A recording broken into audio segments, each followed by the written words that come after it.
Yeah, I need to know right now, Half-Life Alyx or Half-Life Spandex? Oh no! Oh no! Valve is one of the most innovative and well-known game studios of all time. They're behind huge game franchises like Half-Life, Portal, and Left 4 Dead. They're the creators of arguably the biggest online video game distribution service, Steam. And more recently, they've been investing lots of time and money into pushing the video game industry forward, with the most fleshed out and impressive VR device out there, and also a handheld device that lets you access all your Steam games, letting you play them wherever you want. They're a company for me that, despite never jumping straight to mind when thinking of my favorite video game companies, I can't deny have created some of the most impressive game experiences of all time. Don't drink the water. They put something in it to make you forget. And constantly seem to be ahead of the curve, no matter what point you look in their history. This series will be focused all around Valve's game output, starting from their first release, Half-Life, leading all the way up to their most recent game, Half-Life Alyx. I'll be excluding games like the Aperture Hand Lab or Desk Job, as these are more small experiences made specifically for their new devices. Despite all these parts working as their own retrospective, hoping to garner some new insight and clarity on some of these games and their mechanics, I think the overall point of this video is to appreciate how much Valve has done to push the video game industry forward, as recently all I see in relation to Valve is negativity, a backlash that's come as a result of Valve's recent absence. Some of it is warranted, as we'll see later on. But I could never shake the feeling of entitlement. There's not many game studios out there that can give you this level of sheer quality at such a consistent rate. As we'll eventually see, even Valve's first effort makes leaps and bounds ahead of tons of games released today. So although they might not be releasing games at the rate they previously did, I think some gratitude has to be given to even have those games in the first place. As if they were more restrictive and didn't care about their community, we simply wouldn't have gotten games like Portal or Team Fortress 2. There's no other game company I can think of that gave fans and creators this level of opportunity, not just for their own creations, but to come and work for their creations. Before we jump too far ahead though, let's take our minds way back to 1996, when two ex-Microsoft employees, Mike Harrington and Gabe Newell, were in the midst of founding an empire. Despite the foundation being a two-man effort, Gabe Newell, or as fans like to call him, Gaben, has since become the face of the company, akin to figures like Reggie Fils-Aimé from Nintendo or Hideo Kojima from Kojima Productions. He was inspired to leave Microsoft after witnessing Michael Abrash's departure, in which he went to go work for id Software, most well known as the creators of the Doom, Wolfenstein and Quake games. But as opposed to working for a pre-existing company, Gabe and Mike founded Valve, funding their first project independently, going under the working title Quiver. The game was set to be a first-person shooter, with an emphasis on horror elements, and by using a modified version of the Quake 2 engine, along with several years of extraneous work, with one point even seeing the entire project completely redrafted, Half-Life was eventually released in 1998. Now, it shouldn't be understated just how revolutionary Half-Life was. As we'll see when looking at every stage of the game in more detail, it was just completely ahead of its time. The intro, which you're seeing play out here, is one of the only periods in the game where you're completely restricted. This is done for a very obvious purpose, to set up your environment, and the impending dreadful scenario you'll be involved in. The first thing you'll most likely notice if you're accustomed to modern day graphics is how blurry and low res everything is. And this is how the game looks for its entire runtime. You aren't going to get some weird and wacky FMV sequences. But graphics obviously aren't everything. A large amount of games released in the same year prove this. We had games like Metal Gear Solid, Resi 2, Crash Bandicoot 3, Fallout 2, and even Ocarina of Time all come out in the same year Half-Life did. And to be honest, holding Half-Life up against a lot of these does prove the graphics to still be quite revolutionary. The only game I could say looks better on that list is Ocarina of Time, but that's just by sheer fidelity. What Half-Life does to supplement this, and in turn still hold up today, in some aspects, is have an excellent art direction. It's a lot more subtle and understated, but progressing through the game, you'll witness dilapidated, broken labs, deserts infested with artillery and military gear, and even a completely alien planet. And that's just the environments. The enemies, workers, security guards, and a little fella in the blue suit are all visually memorable, with some of them being downright strange and compelling. Coming back to this intro for now though, it just excels in what it's trying to do. If you're not really paying attention, you could be fooled into thinking everything's running perfectly in Black Mesa, but taking a closer look at specific things, like people being locked out of rooms, and toxic waste leaking onto the workroom floors, lets us know a couple things. Black Mesa is involved in some serious scientific experiments, letting us know that our character must be more than qualified in our field. We see rockets and helicopters upon our entrance, showing just how high stakes this operation is, not only being being daunting from our character's perspective, but also worrying when considering the things that are going wrong. These all work as foreshadowings to the events which are about to transpire. And as our ride comes to an end, we get greeted by a security guard, letting us off the leash for the entire rest of the game. This intro is absolutely brilliant. First, heading in through two heavily sealed doors, making us concerned immediately about what's being contained inside, and how we're going to be locked in with it. Around the area is several scientists and security guards, all of which you can interact with, where they'll in turn spout out numerous lines of dialogue. Please, leave me alone until after the experiment. Weren't you supposed to be in the test chamber half an hour ago? You ugly. They're actually quite rude when you talk to most of them, helping set in the point that this is your first day on the job, and how you might be quite a bit out of your depth. During this period in the game industry, having this level of interactivity was considerably rare, because activating alarms, talking to people, and blowing up someone's microwave casserole weren't Easter eggs. It's just how the game functions. My God, what are you doing? We're told to collect a HEV suit and go down to the test chamber, once again being told there's something going wrong down there. When collecting the suit, we get a damn cool electro track. For use in hazardous environment conditions. High impact reactive armor. Hidden my glasses again. Atmospheric contaminant sensors activated. Which is something else I think this game excels at. Music isn't used frequently in this game, typically with the surrounding environment or ambient tracks taking up most of the soundtrack, but this is specifically done to enhance certain moments throughout the game. I'm not going to mention when all these happen, but this initial collection of the suit and when you fight the military for the first time stand out in my mind as some excellent moments which are directly made because of the music, and the long droning silence up to those points. The clearest example we get of something going wrong is the conversation between two scientists after witnessing a machine explode. This is led up to with a conversation between three scientists, all of which seem pretty confident in the experiment. We've boosted the anti-mass spectrometer to 105%. Bit of a gamble, but we need the extra resolution. The administrator is very concerned that we get a conclusive analysis of today's sample. I gather they went to some lengths to get it. They're waiting for you, Gordon, in the test chamber. The thought is already in the back of our mind that something's going to go badly wrong. So to have that reinforced immediately with these assumedly world-class scientists saying they don't understand why their equipment's playing up does give us a fair amount of fear and dread when heading into the test chamber. Before entering, we talk with two more people, setting in stone why this is going to go wrong, and actually being quite poignant in real-world terms. Now, if you follow standard insertion procedures, everything will be fine. I don't know how you can say that, although I will admit that the possibility of a resonance cascade scenario is extremely unlikely. Gordon doesn't need to hear all this. He's a highly trained professional. We've assured the administrator that nothing will go wrong. The scientist on the right just wants to clarify any kind of risk before you go in, but the other scientist cuts him off, telling us they'd already assured their administrator that nothing will go wrong. These are a group of scientists that aren't confident in their experiment. They're putting on a front because this is what they've been told to do. The process inside is quite slow, but as I've already said, this is all done to build up tension to this impending calamity. The futuristic equipment appears alien, and the sounds they produce are almost menacing in their nature. And of course, once we push the sample into the machine, we get one of the most excellently terrifying but also visually intriguing moments in any game I've played.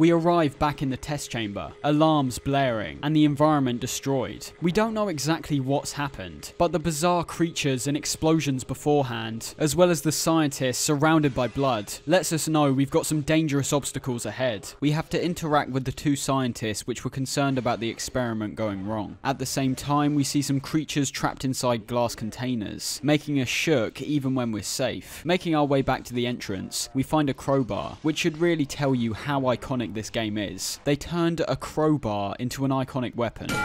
This is where the game really starts, and we have an interesting dilemma straight away. We get greeted immediately by these disgusting zombified figures. Their lab coats tell us these were the scientists, who we were only interacting with mere minutes ago, but due to the creature known as the head crab attaching themselves to the person's head, they've become zombies, with their fingers extending, organs being exposed, and head completely replaced with the crab. However, the dilemma I talked about is in relation to the security guard. He uses a pistol to help you take out these zombies, but if you get in his way, he'll also hit you. Luckily, we can do the exact same back to him, and get the pistol earlier, which brings up an interesting moral question. Throughout the game, you'll come across several security guards and scientists, all of which can either be ordered to stay where they are, follow you, or you can just ignore them entirely. Certain areas contain special unlockable doors, only being accessible by taking one of these people to the door, so they can unlock it. But if you're feeling really evil, they made a bold choice by letting you just outright kill them, and I think it's pretty genius, because no matter what you do with these guys, it won't affect any aspect of the game outside of missing out on some extra equipment. But I think it's so great because it enhances this feeling of freedom, as well as making the role of Gordon Freeman synonymous with us. Gordon doesn't talk once throughout the game, which is an approach lots of games take to essentially put you in the shoes of the character. He's not spouting out quippy dialogue, or saying things that you actually disagree with.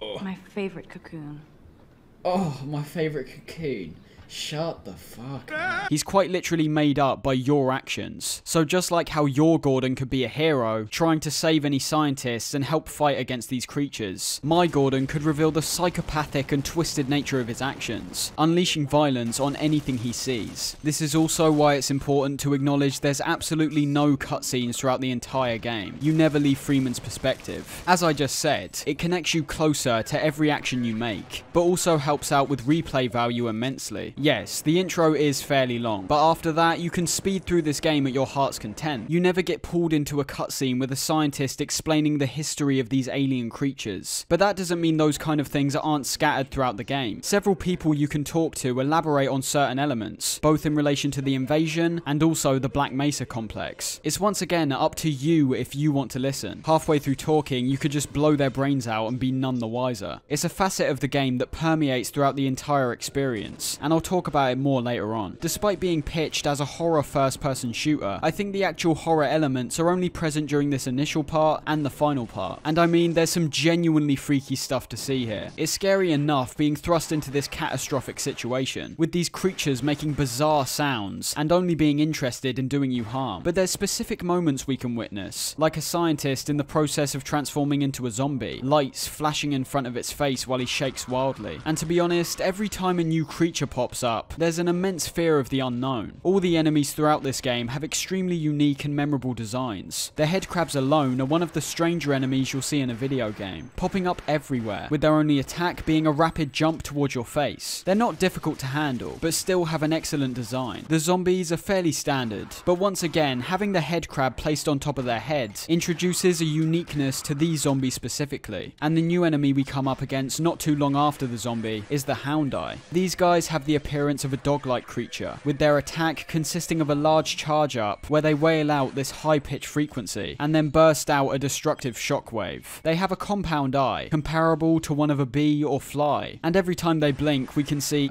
let's just call it a sausage. Round the corner of our first encounter with these, we come face to face with the businessman we could see at the start of the game. Despite being one of the most mysterious and absent characters in Half-Life, this guy might be the most memorable aside from Gordon himself. His sleek and proper appearance, as well as his calm demeanor throughout an alien invasion, makes the character intriguing straight away. But as opposed to actually having him be a character you interact with frequently throughout the game, they make the genius decision to literally just have him crop up occasionally as you progress. less. He never speaks to you, but always seems to be observing your actions specifically. He's never actually given a name in the game, but due to his character name in the game files being called G-Man, that's what he's commonly referred to as. Up ahead, we get greeted with another strange creature, this one being known as the Alien Slave, later known as the Vortigons. Their main attack is to shoot a beam of energy at you, which will rarely miss if you're not behind some kind of cover. They're easy to take out, but do still appear menacing, not only because of aspects like their distorted, jagged appearance, with some kind of arm protruding out of their chest, fangs sticking out their mouth, and several crimson red eyes surrounding one big eye, but also because these guys actively taunt you, saying words like die while attacking.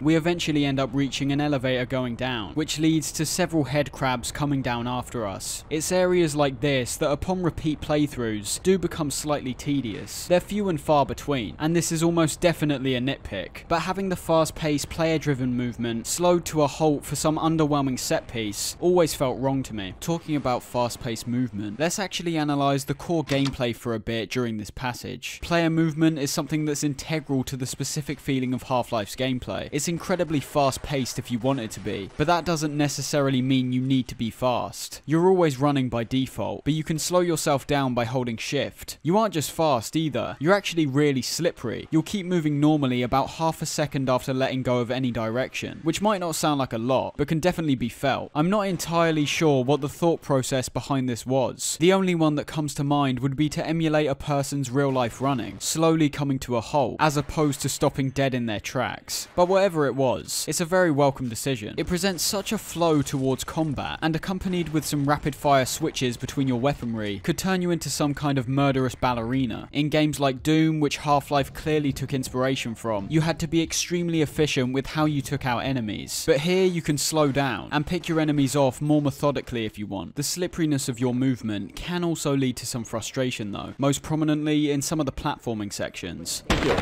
I've never had a real big problem with any of the platforming in this game, but I've got to be honest and say it could be downright strange to anyone playing for the first time. Like this section where you jump from crate to crate, it's very easy to slide off, which can be annoying if you felt like you landed perfectly. But I think the stranger inclusion is when you look at vertical platforming, which is where crouch jumping becomes a must. Crouch jumping is exactly as it sounds. To access certain areas and climb things, you'll need to simultaneously crouch and jump to mount something. I think a lot of people take this for granted, as they just know how to crouch jump, but I don't think it's fair to say that people should just know how to do it. It's one of the stranger forms of movement I've seen, and to my knowledge has rarely been used outside of any Valve game. Once you learn how to do it, it's basically nothing. It won't impede you, it's not annoying, it's just always been strange to me. The actual gunplay is almost one for one with games like Doom and Quake. Despite how some of the weapons may react when being shot, you've got no recoil, although range and spread does matter. Guns like the Glock are used frequently at the start, although when you find more weapons when progressing, it essentially becomes useless. The range of equipment you'll be unlocking are all quite varied, with each weapon having their own particular advantages in certain situations. For example, the Glock won't be as effective as the shotgun in terms of sheer damage, but if you want to keep your distance, the Glock's the better option. There's also quite a few weapons towards the end game which are pretty much death machines, but their one drawback is a lack of consistent ammo, so you'll need to use them when you feel they're entirely necessary. Half-Life's combat excels primarily when you're switching between multiple weapons in a rapid fashion, perhaps peppering the enemies up with a few shots from your SMG, before moving in closer and finishing them off with your shotgun. There's a lot of ways you can approach encounters in this game, but we'll talk about that more in depth when they come up. The shotgun we just found leads nicely into another element, broadening the depth of gameplay just a bit more. Almost every weapon you acquire has its normal attack bound to the left mouse button, but also has an alternative attack to the right mouse button. The shotgun, for instance, shoots out one shell when pressing left,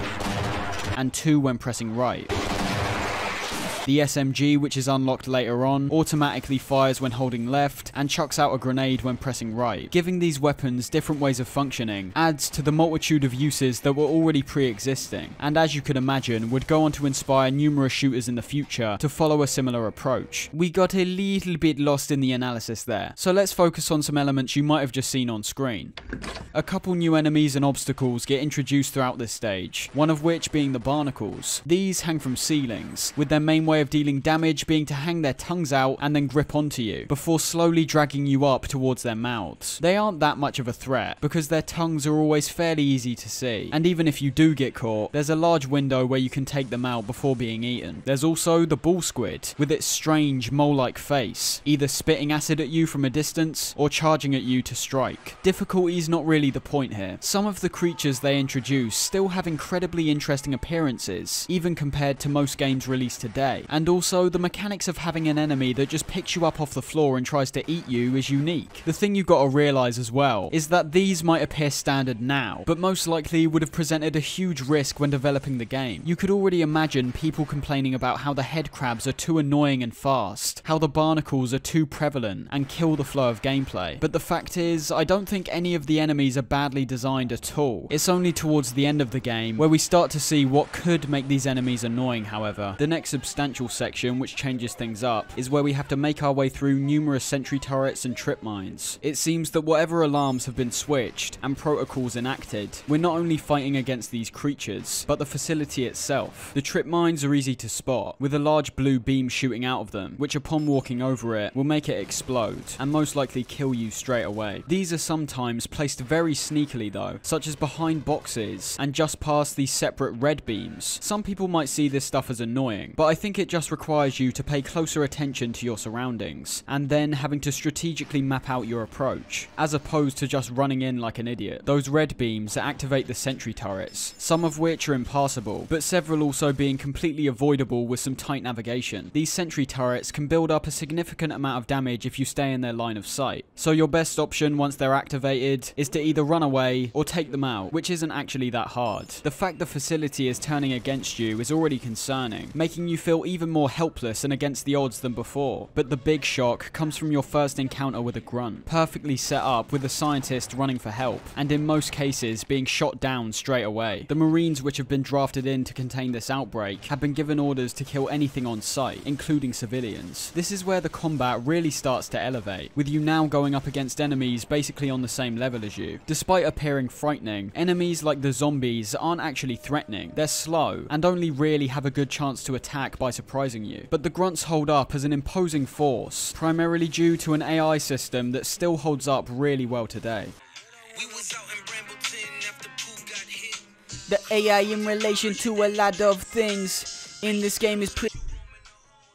What am I doing? The AI in relation to a lot of things in this game is pretty dodgy to say the least. Creatures that appear to be hostile and frenzied sometimes just run away from you, which never made much sense to me. And attempting to get scientists or security to follow you without them eventually getting stuck is about a 50-50 chance. But this doesn't apply at all for the grunts. They typically appear in groups, scattering themselves across a certain area, and using lots of genuine tactics to try best you. They'll sometimes just try to take you head on, but they'll oftentimes try flank you from multiple angles. They'll sometimes sneakily drop a grenade on the ground in hopes that you'll run over it. And most importantly to making this AI seem dynamic is the radio chatter, and also what happens when they get wounded. You can hear these guys call out to each other constantly, saying things like alien if they see a creature, or Freeman if they see you coming. They'll also communicate with each other to take aim and fire, as well as talking to different teams and calling out directions. It should be said that much like how Fear was praised for its AI in relation to this same aspect, I think it only adds immersion. You don't hear them actually strategize, it just gives the impression they are, but that doesn't really matter that much due to all the aspects I just mentioned. My favourite of which is how they run away when wounded. This gives them even more authenticity, because they already try to keep their distance from you, but when really faced with death, they try to escape, and only if you catch up to them will they make a last stand. This is something that most games gloss over, with enemies across the board seeming more like brainless robots, who don't really care if they live or die. These grunts not only throw everything they possibly can at you, but also act believably when you manage to beat them. Battling your way through these guys, you'll eventually reach the surface, in which you'll immediately be thrown back underground. This is a moment that's strangely impactful for me personally. The fact that you've basically seemed like an unstoppable force up to this point, but when witnessing the sheer amount of military that are on the scene, and helicopters firing down on you, there's no other choice than to retreat. This is especially important to how I view both Half-Life 1 and 2, but we'll we'll talk about that later. For now, we head through some vents and end up back inside the facility, taking us to the level Blast Pit, which I'm going to use as a nice segue into discussing the overall level design of this game. This level is somewhat the archetype of all the things Half-Life does very well in terms of its levels. The main bulk of this one in particular focuses around getting rid of some tentacles, which for the record give out unbelievable amounts of damage. This means you'll have to get the rocket test fire working so you can burn them out. We have to activate the power and supply fuel and oxygen. This takes us to two separate parts of the facility, one of which includes more enemies and some journeying through the vents, and the other involving a more platforming-centric style of gameplay. Aspects like the vents and platforming sections might not be favourable for some, but are there for a very important reason. There is a lot of shooting in this game. That's what you'll be doing the majority of the time. So if it was just that, it's almost inevitable that at some point players will be burned out. So introducing even the smallest puzzles or breaks from the standard gameplay works wonders in keeping players interested.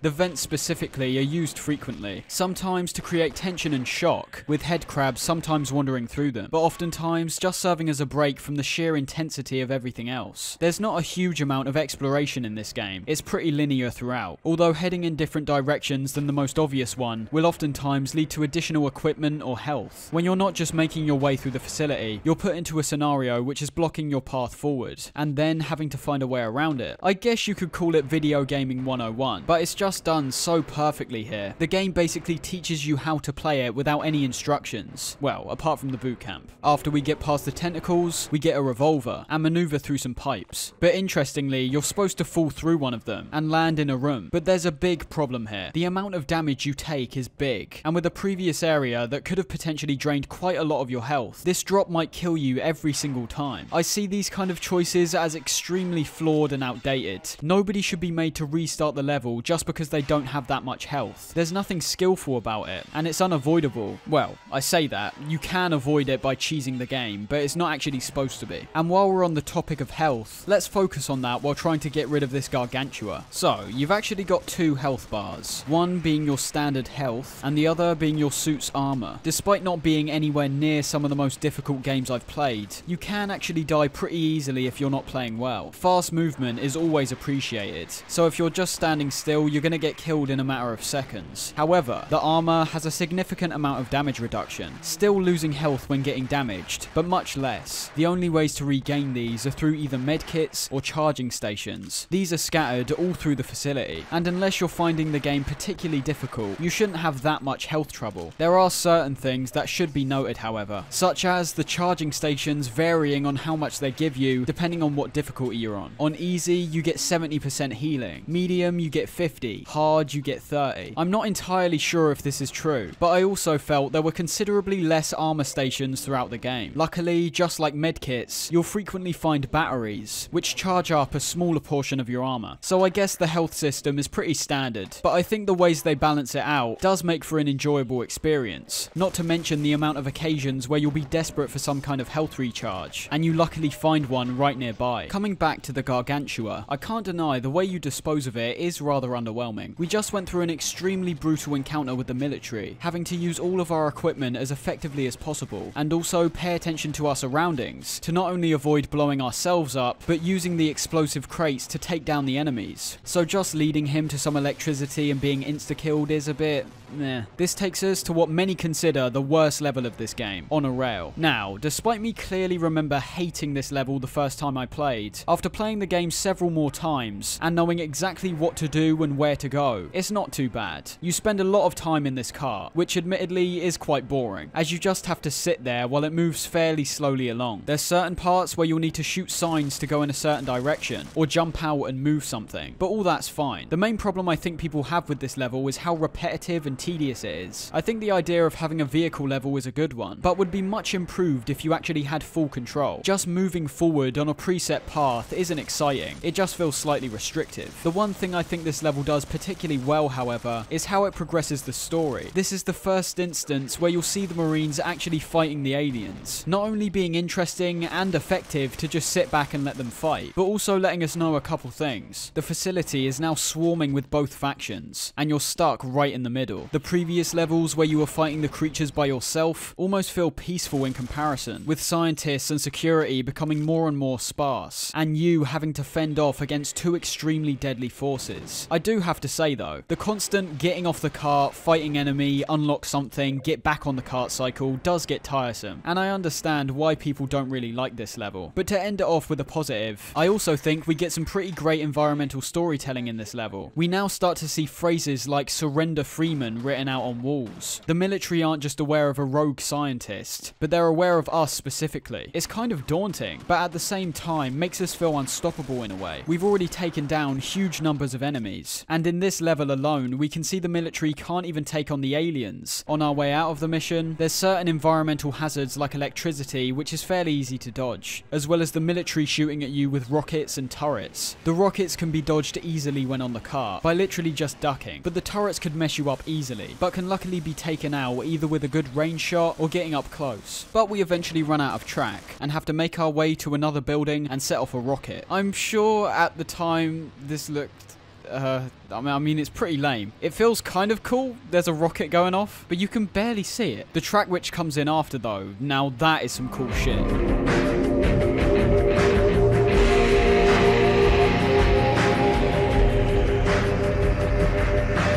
This unlocks some blast doors, which takes us to a— oh nah man, you gotta be joking. Yes, please die. This leads into the next stage, Apprehension, which is a huge spoiler. I don't know why they called it that, but I think it's pretty good. There's a large amount of swimming in this level, which isn't bad, but still kind of clunky. It doesn't really feel like you're swimming at all. You pretty much move at the exact same speed, and that's much preferable to some annoying swimming system. But having to bob up and down constantly when coming to the surface always felt really dumb. It's here where we get the crossbow, and also see a new underwater enemy, the ichthyosaur, which, fun fact, is actually based on a real dinosaur. This thing is incredibly fast, and deals quite a lot of damage rapidly. The only weapon which can be used underwater is the crossbow, only taking a few shots to put this thing down on medium difficulty. They don't crop up frequently at all throughout the game, but even this one, who seems to not understand the definition of insanity, should be taken with a lot of caution. We then cross a platforming section, fight some enemies, and see this freak again before a new enemy gets introduced. The setup for it is good, but pretty funny. You come up an elevator, and are greeted by this Randy. I've got a message for you. Make sure you... I mean, to be honest, that looked more like a heart attack. I wonder what a heart attack sounds like. But in fact, he was taken out by a Black Ops assassin, which could possibly have the best AI in the game. These guys are incredibly fast, and can deal quite a lot of damage. They're dressed in all black, making them fairly difficult to see in this dark environment. But when you're playing on hard, they also have a cloaking device, making them near impossible to see. These guys don't communicate with each other, and your best approach for taking them out is to listen closely to their footsteps, and then try take them out quickly by surprise. The reason you want to do it quickly is because once they've dealt some damage to you, if you retaliate, they'll run away, and just like our luck couldn't get any worse. After besting the Black Ops, we get captured.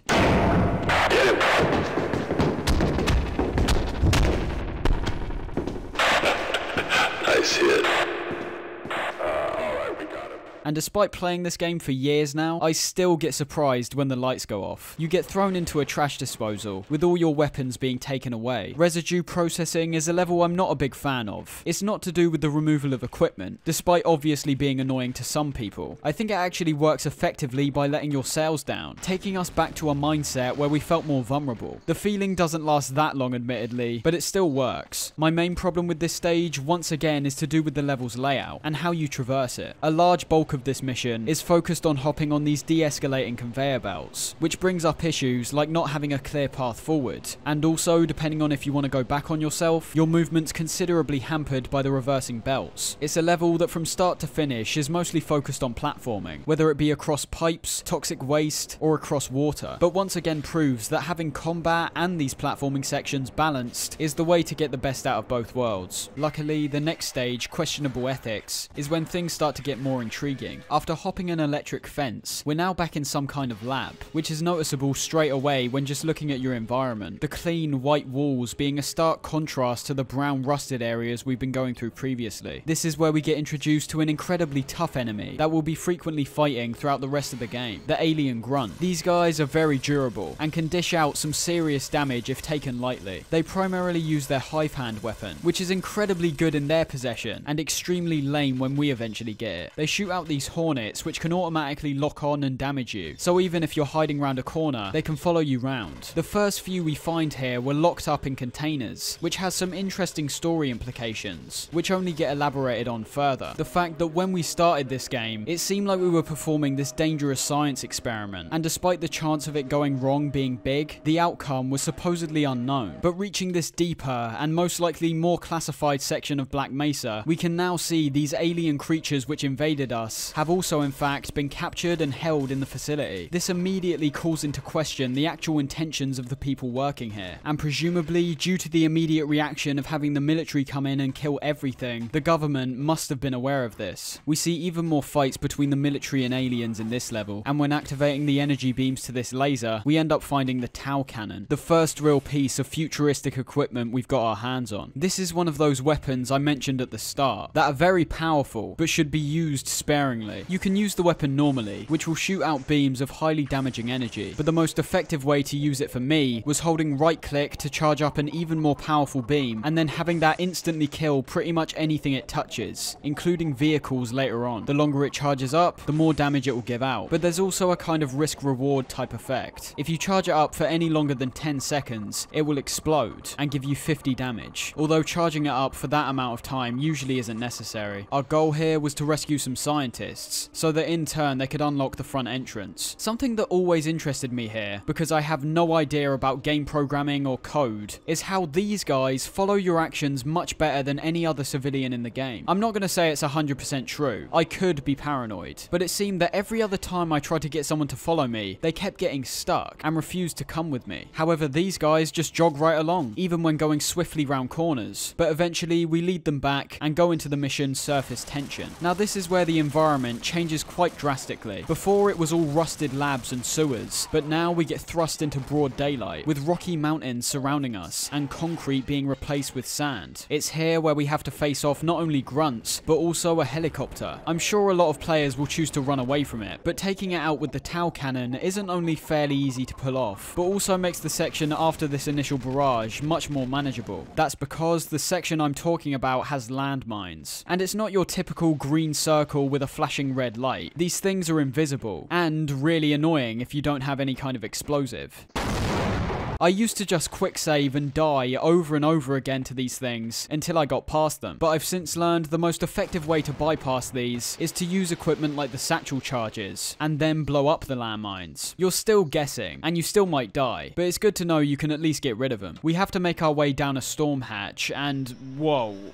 What am I looking at? Despite knowing this looks awful, I cannot deny it's still got a great atmosphere. There's something almost charming about how outdated this looks. This entire desert section doesn't remove the horror element for me, partly because it's so drastically different to everything we've just gone through. The amount of artillery and heavy weaponry being thrown at us is scary enough, but also having to deal with that stuff while fighting on a cliffside, yeah, it freaks me out kinda, I'm not gonna lie. And hey, when the Valve theme plays in this section, I can't help but get goosebumps.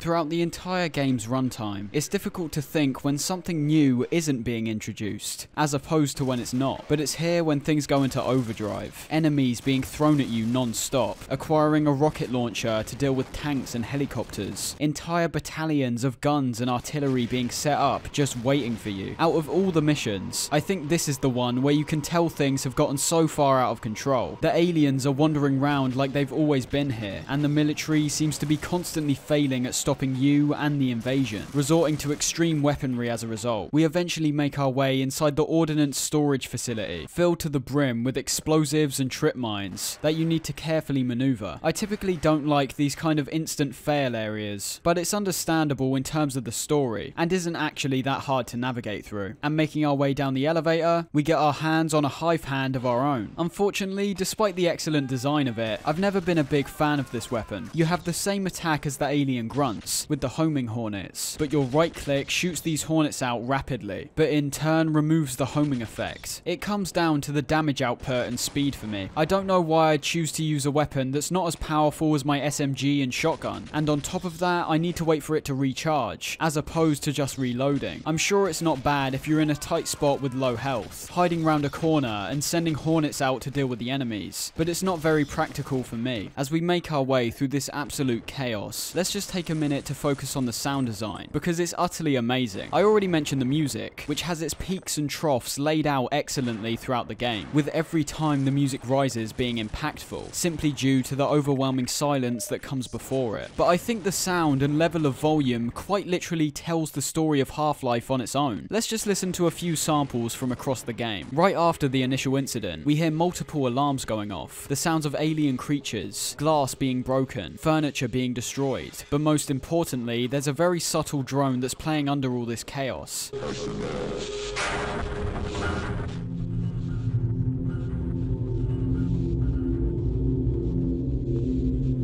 You might not even notice it, but the sheer level of noise and sounds that are being produced, all varying in their impact and what picture they paint in our minds, starts the game off with that exact feeling of dread they were clearly going for. We've then got the outside sections, fighting against both the military and the aliens. The noises being produced here are all focused around the devastating war zone that's being created. The sounds of jets dropping bombs, helicopters flying through the air, constant gunfire, and it's in this portion of the game where the fast-paced music is used more frequently, showing how we've made the switch from trying to escape Black Mesa to actively trying to save it.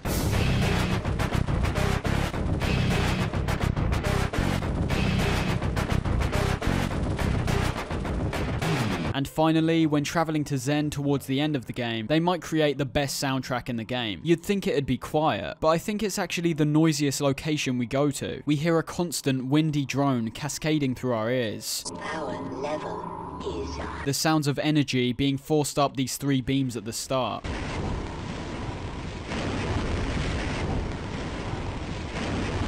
I think just like when you arrive in this place, it sets you up with intrigue and excitement, but eventually gets crushed. After fighting through easily the largest and toughest amount of enemies that have been thrown at us, we escape from a gargantua by blowing our way into another part of the facility, taking us into the level Forget About Freeman. Whenever I see that title flash up, and then hear the military radio talking about cutting their losses. Come in, Cooper. Do you copy? Forget about Freeman. We're abandoning the base. If you have any last bomb targets, mark them on the tactical map. Otherwise, get the hell out of there. I can't help but get chills, both in a way that we've managed to best them, but at the same time completely terrified that we're now completely on our own. There's going to be no more crossfire between the army and the aliens. As we push forward to the Lambda complex, let's look at the equipment I might have skipped over, or that we're about to see. It might seem like a pointless and obvious task right now, but will be important when looking at Half-Life sequels. So, we've got the 2 pistols, the Glock, which is rarely used outside of the opening hours, and the Magnum, which is a beast. The Magnum can take things out from a long distance, and depending on your accuracy, could be a one-hit kill, even to the toughest enemies. Of course, with a weapon that powerful, you can assume that ammo is the main drawback, and you'll definitely be wanting to use weapons like this towards the endgame. We've already talked about the SMG, shotgun, and crossbow, but the former 2, I'd say, are the weapons you'll be pulling out most frequently in comparison to every other weapon. We also have an RPG, which functions quite interestingly, and more satisfying than your typical rocket launcher. When shooting a rocket, you have to use the laser coming out the front of the weapon to guide the missile. This makes landing shots much easier than just sending out random rockets, but also comes at the risk of leaving yourself exposed, standing out in the open as you try to guide the rocket to your target. There's also a range of equipment I haven't touched on, like grenades, trip mines, and the snarks. Grenades work exactly how you'd expect, although the way they get thrown does make them marginally less effective. There's no sense of momentum or swiftness, just a really slow arc through the air. Trip mines can be set up to surprise your enemy when they're on the offensive, although the practicality of these compared to just blowing their heads off with a shotgun is questionable. And also the snarks, which I just find incredibly annoying. They can be sent into a group of enemies to deal some damage, which seems fine, but the big drawback of these is how you've then got to keep your distance. You can't go rush in with these things to attack, because once they can't find any kind of enemy, they'll turn and come after you, and due to their small size and damage which could easily be dealt by ourselves, they're a cool idea, but not very useful. And finally, making our way into the Lambda complex, we're given the final weapon we acquire throughout the game, the gluon gun. Much like the Tau cannon, the appearance of the weapon is unlike anything else we've seen, shooting out a beam of energy that will disintegrate anything within seconds. The Tau cannon is of course still effective, but compared to the Egon, takes longer to use, and could potentially waste more ammo than needs be. The Lambda core level is very simple in its nature, once again taking us back to the format of activating two things to gain access to a third thing. In this case, we need to activate two pumps while fighting off hordes of enemies, which in turn makes the water rise in the coolant tank, giving us access to the upper areas of the complex. If you've got a keen eye and check round this corner, we can see the G-Man enter some kind of teleporter, which is a gameplay mechanic that's not going to be used frequently, but impressively makes another switch up to the gameplay once again. The section where you need to jump through several teleporters to elevate yourself is pretty fun, if a bit annoying if you can't find the right one to enter. But after that, we find a scientist, who gives a rundown of our final mission. We suspect there is an immense portal over there, created by the intense concentration of a single powerful being. You will know it when you see it. I hate to say this, Gordon, but you must kill it if you can. Yeah, you'd better kill it. Of course, you owe us nothing, Mr. Freeman, but you've come this far. You know as much about these creatures as anyone. Enough to know that if you don't wipe it out, there won't be much for you to come home to. Yes. This speech, more than anything, shows how our character at the start, the person who was being sent into a test chamber to die, was looked at as a newbie by his colleagues, and was completely out of his depth, has now become a hero. Someone that's recognized and feared, not only by our own people, but most likely the aliens as well. We're given a jetpack, which will be important when getting to Zen. While the scientist activates a portal for us to jump in, some brand new enemies pop up, presumably being given access through the portal. These guys are known as the alien controllers, and can be quite challenging if your aim's a bit off. They fly around and shoot down balls of energy at you, and while our weapons don't have actual recoil, the spread of weapons like the SMG, or reduced range of the shotgun won't make them particularly effective against these guys. The best weapon I found was arguably the Magnum. You could use the gluon gun, but you ideally want to save that for the final section, where some of the hardest things get thrown at you. A couple good shots to their big stinking head will put them down easy, so just keep on the move, and try to be as accurate as you can. So, getting transported to Zen is one of the strangest, but most exciting moments of the game. Literally, every time I come back here, I'm hoping the actual levels have been rearranged so I can just enjoy this section. As you could tell in the sound section, the best part of these levels hands down is the atmosphere. Despite how dated and barren some of the visuals appear, it does still make you genuinely think you're on some kind of far out alien planet. But things go wrong pretty much immediately, with these incredibly slow-moving platforms that you need to maneuver your way down. This opening might also be the shortest stage in the game, because once you reach the bottom, all you need to do is activate a teleporter and then go to the next stage. This level's not too bad though, making you immediately go up against this huge four-legged beast. The appearance of it is already abnormal, but the sounds it makes, with high-pitched cries and the ferocious galloping, make it an incredibly dominant presence. All you need to do is focus on the, I don't know what is that? Scrotum. Whatever it is, you gotta damage that, and once you deal enough damage, it will run away, and it will do this 3 times in a few areas before it's dead. Its attacks are fine for the most part, just charging and hitting you up close, but the baby head crabs it shoots out are hands down the most annoying enemy in the entire game. It's not because they deal huge amounts of damage and are hard to kill, it's just the fact that so many can get spawned in at once, and also blocking where you want to move. But after we beat Gonarch, we get taken to my pick for the worst level in the game, Interloper. It starts off annoying straight away, making you have to time a mega jump from one of these holes perfectly, so that you don't die when landing. Never ever quick save inside one of these things, because you'll most likely have to jump back to an even further state if you quite literally can't land anywhere. Not only could you lose a huge amount of health by the fall damage, but there's also multiple enemies attacking you while you're trying to get on a platform. And even worse than that, there's absolutely no healing. So yeah, this intro bit's awful, and I feel no shame in no clipping to the teleporter. The journey to the next teleporter is fairly standard, with the same enemies we've been seeing so far being thrown rapidly at us. There's also some nice storytelling in the sights and sounds of the environment, and what I'm specifically referring to is the alien gunships. These fly overhead as you're progressing, and sound eerily similar to the jets we were hearing in Black Mesa. This once again makes us question what we're actually doing, and if it's right. Not only is it heavily implied humans were essentially experimenting and tormenting this alien race, only being reinforced even further when seeing another person with a HEV suit at the start, but now we're coming into their world, and basically trying our best to wipe them all out, despite a large amount of their actions most likely coming from self-defense. The rest of this level is just downright terrible though, entering some kind of factory where the alien grunts are being mass-produced, and having to make our way upwards. There's several things which make this level annoying. A ridiculous amount of enemies being thrown at you,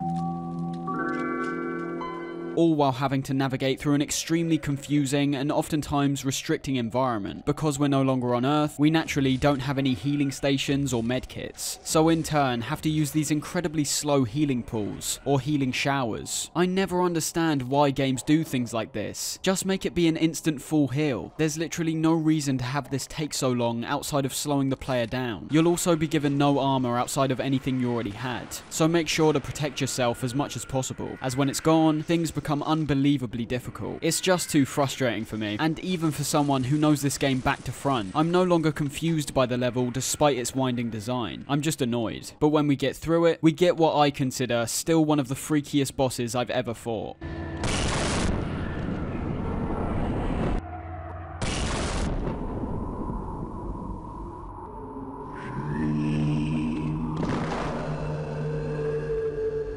I'm not actually a big fan of this fight against the Nihilanth, because it feels more like tackling several mini stages as opposed to a full-on boss fight. You first destroy these glowing crystals around the arena to stop him regenerating health. You then need to damage the top of his head to gain access to the glowing light inside, and after that, you just need to use the jump pads scattered around and deal enough damage to the light until he goes down. It's actually incredibly easy, but not exactly clear, which is fine. The only thing that will heavily prevent you from doing this is the green orbs he shoots at you, all of which transport you to a different area, where you'll need to fight some enemies and find a teleporter back. The only reason I don't like this is because it takes me away from the actual boss fight, and I assume it was only put on to pad out the fight, and also give you supplies, which could have just as easily been placed around the arena. The design of the Nihilanth is excellent though, with its huge gaping mouth, and clear resemblance to both the Vortigons and the alien controllers. Throughout our time in Zen, we've also heard numerous amounts of whispered dialogue that's coming straight from this guy, but is actually really important when getting clarity on this story, and when looking at where the Half-Life games are heading in the future. It's heavily implied throughout his dialogue that the G-Man is some kind of godlike figure. You are man.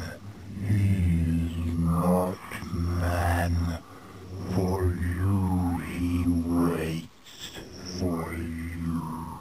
It's also told that the Nihilanth is the last of its kind that's alive. Last. I am the last.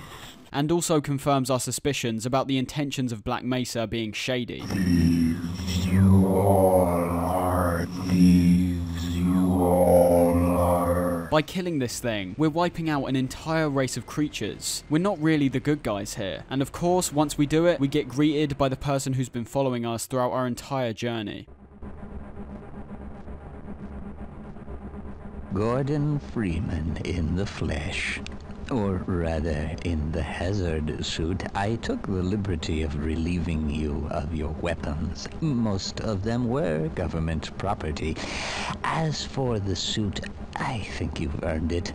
The G-Man's style of delivering dialogue is just so spot on, normal enough to appear human, but not convincing at all due to everything we've seen, heard, and assumed about his character. We don't know who this guy's working for, or what the intentions of his employers are, or if there even is any employers. Whatever the case, it's revealed that we were sent to work at Black Mesa not to experiment with science, but to become the war-torn Marine that we transform into throughout the game. The G-Man was observing the chaos that you caused, and has been told by his employers to offer you a job, which leads to the final decision of the game. Enter the teleporter and start working for whatever it is the G-Man requires, or refuse and get sent to a battle we have no chance of winning. Considering Half-Life 2 confirms we survive, it doesn't really matter what we pick, but even despite that, I'm happy when alternative choices like these are actually given, and that's Half-Life, the game which revolutionized the first-person shooter and was one of the best examples of both gameplay and story merging together perfectly. Even in games like the Final Fantasy Fantasy series, which is praised for its story, you get the gameplay sections and then story sections. They feel completely separate. The fact that you don't even need to focus on the story and can just enjoy the tight and fast gameplay which is presented makes leaps and bounds to replayability, as well as just not getting in the way of players who don't care. I've always thought this is the best approach to creating a good game with a good story. Not to be pompous and shove it in the player's face, but having everything you find intriguing and interesting on offer, and then leaving it there for the players to discover if they're interested. But we're still not done. Half-Life actually got 2 expansions which we'll look at briefly. They're technically not Valve because they were also developed by Gearbox Software, but I think they're worth looking at. We'll start with Opposing Force, which puts us in the shoes of a new character, Adrian Shepard. Now it should be said, during the making of this video, this was the first time I'd ever played Opposing Force, and I've got to be honest, I think it's pretty amazing. It's a standalone story based around the events that were happening around Black Mesa, with you taking the role of the military. The most interesting thing this DLC introduces is a ton of weaponry, drastically improved AI, which is still a bit wonky, slight improvements to some of the visuals, the water and lighting in particular seeming more natural to me, although I could be wrong. The main aim in terms of the story is to essentially give you more clarity on the military's orders, and show you they weren't really the bad guys. We can tell that straight away when waking up after a plane crash. Scientists are actually helping the soldiers out, and there's no intent to take these guys down. The events take place right alongside Gordon Freeman's mission, and there's a particular moment where you end up crossing paths, which I thought was incredibly cool. It really starts to bring the entire game together, and gives more insight into what happened to Black Mesa after Freeman went to Zen. I think it's incredible the amount of new stuff that gets introduced here. Starting with the weaponry, we now have an insane amount to choose from, most of which being good, and some of them looking better than weapons in the base game. We no longer have a crowbar, this time being replaced with a wrench and a combat knife. The wrench is slow, and even has a charge-up attack, but is quite powerful in return, whereas the combat knife is much more similar to the crowbar, but gives less damage out. We've still got weapons like the SMG, shotgun, Glock, and RPG, but there's new additions like the Desert Eagle, which are just so bad. This weapon replaces the Magnum, and whereas that weapon was incredibly powerful and accurate, this Deagle is powerful, but possibly one of the most inaccurate weapons I've ever used in a game, and I liked Kane and Lynch too. Luckily, there's even more weapons that just get gradually more powerful as you progress, like the M249 Saw, which deals an incredible amount of damage very quickly, and does actually have a fair amount of ammo. We also have a sniper rifle, which is not only satisfying to use because there's once again no recoil or stability issues, but also because it takes most enemies down in one shot. And of course, we've also got some stranger weapons, which might not be as effective as the weapons Gordon had, but look 1000% more unique in my opinion. We first have the Displacer Cannon, which is pretty much the BFG from Doom, sending out a shockwave that could potentially wipe out a room of enemies. But if you right click, you actually get teleported to another location, typically with some kind of healing or additional ammo to help you out. We also have the Spore Launcher, which is literally just an alien which shoots out the spores we feed it. We've got the Barnacle Grapple, which is exactly what you think it is, letting us grip onto organic material and pull ourselves towards it. And also the Shock Roach, which is pretty much the same as the Hive Hand, but just slightly better in my opinion. That is a ridiculous amount of new weaponry, and for my first time playing was even slightly overwhelming. The important thing is though, they once again didn't overlap on anything. There's no one weapon here that could potentially perform the same function. They're all unique and effective in their own ways. The new enemy encounters are also heavily expanded on, constantly being greeted with brand new bizarre creatures. Of course, it does create somewhat of a plot hole considering Freeman never came across any of these, despite being around the same areas, but it's a trade-off that I'm not too worried about. These creatures are actually known as Race X, being completely separate from the ones found in Zen, but have just as freaky appearances. We've got the Pit Drone, which is the most common creature we'll come up against, looking somewhat like a combination between the Houndeye and a Vortigon. These shoot acid at you, but more often than not, just try to run right up to you and attack. They're actually pretty speedy, and their melee damage can be quite significant, so it's important to keep your distance. We've also got the Shock Trooper, which shoots at you with their Shock Roach weapon. They're somewhat similar to the alien grunts, but upon killing them, their Shock Roach weapon will actively try and kill you, jumping at you in a similar fashion to the head crabs. There's also the Voltigore, which is fairly similar in appearance to Gonarch, but also crops up much more frequently. And in one section, it crops up so much, it genuinely got a bit annoying. These guys will charge at you, but also have an incredibly powerful electric attack, so taking these guys out is pretty difficult, because with the military, we don't fight against grunts, but instead the Black Ops assassins, which now have a more varied appearance. They act exactly the same, dealing considerable amounts of damage and quickly running away when taking fire. There's also 2 bosses, one of which functions exactly, and I mean exactly, like the 3 tentacles from the base game. This is the pitworm boss fight, and that's not taking anything away from it. You simply have to activate certain valves and switches to once again wipe this thing out. The second and closing boss is the gene worm, which might not be as epic and intense as the Nihilinth, but for me was actually more satisfying to fight. It's very simple, just shooting 2 glowing points with some electric turrets, and then focusing fire on a purple orb which opens up. You need to do this 4 times, with different obstacles being thrown between each phase, which requires you to find different ways to both turrets, and it's a great way to cap off the experience. I'd say the intensity is the key characteristic of Opposing Force. You're barely ever given a break, and the escalation of events feels even more intense due to the shorter runtime. The most interesting part for me is our interactions with the G-Man, once again observing our actions throughout the experience, but this time actively assisting us or antagonizing us. In one part, there's a door which is locked off, which the G-Man opens up for us, but at the same time we're given a chance to escape in a helicopter, which is swiftly snatched away from the G-Man, closing a door on us. It's right towards the end where mentions of bombs being activated starts to come up, even at one point having to deactivate a warhead. But none of our actions really matter in that case. We see the G-Man messing around with the bomb as we leave, and upon beating the final boss, we have another conversation with him. He mentions how he's been ordered to tie up every loose end, which leads to the screen flashing white, confirming that after Freeman's departure from Black Mesa, it was completely destroyed. As the G-Man talks to us, we get transported to Zen, and then to some abstract space which could quite literally be anywhere in the universe. He explains he's got no other choice than to keep Shepard detained in this random space. His employers apparently don't trust anyone to keep the Black Mesa disaster hidden, so in turn leave Shepard here. It's an interesting outcome, especially considering Gordon Freeman's fate was ultimately to be hired to work for them. And we also have Blue Shift, which I have a lot less to say about because there's a lot less here. In a way, it kind of fits, because the character we play as, Barry Callahan, is just a normal security guard. Across the course of these levels, we see absolutely no new weapons, no new enemies, and retread areas that look either exactly the same as in the base game, or literally are the exact same place. It doesn't feel like it's got the same amount of effort put in, but despite that, there are some fun elements. Despite not needing to be this slow, considering Half-Life's actual intro, you get interesting moments like seeing Freeman riding on the tram, and then realizing you're playing as the security guard who was locked out a room. I think its main problem is that there's nothing really memorable about it. Nothing sets it apart from anything we've already seen. Much like Opposing Force, we're once again looking at the Black Mesa incident from a different point of view, and the idea of being a security guard was an interesting one, but by the time you've got a couple weapons, you might as well have just turned into Freeman or Shepard, because there's no distinction or difference in how they play. I also found the general gameplay to be a lot more annoying throughout. Way too many head crabs going through vents, having to push objects to certain places, which was never this game's strong suit, and worse of all, having to lead this Dr. Rosenberg around this small section. Honestly, anything I said about the AI improving in Opposing Force seemed to have gone out the window with this guy.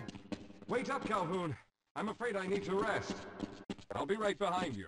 Slow down, Calhoun.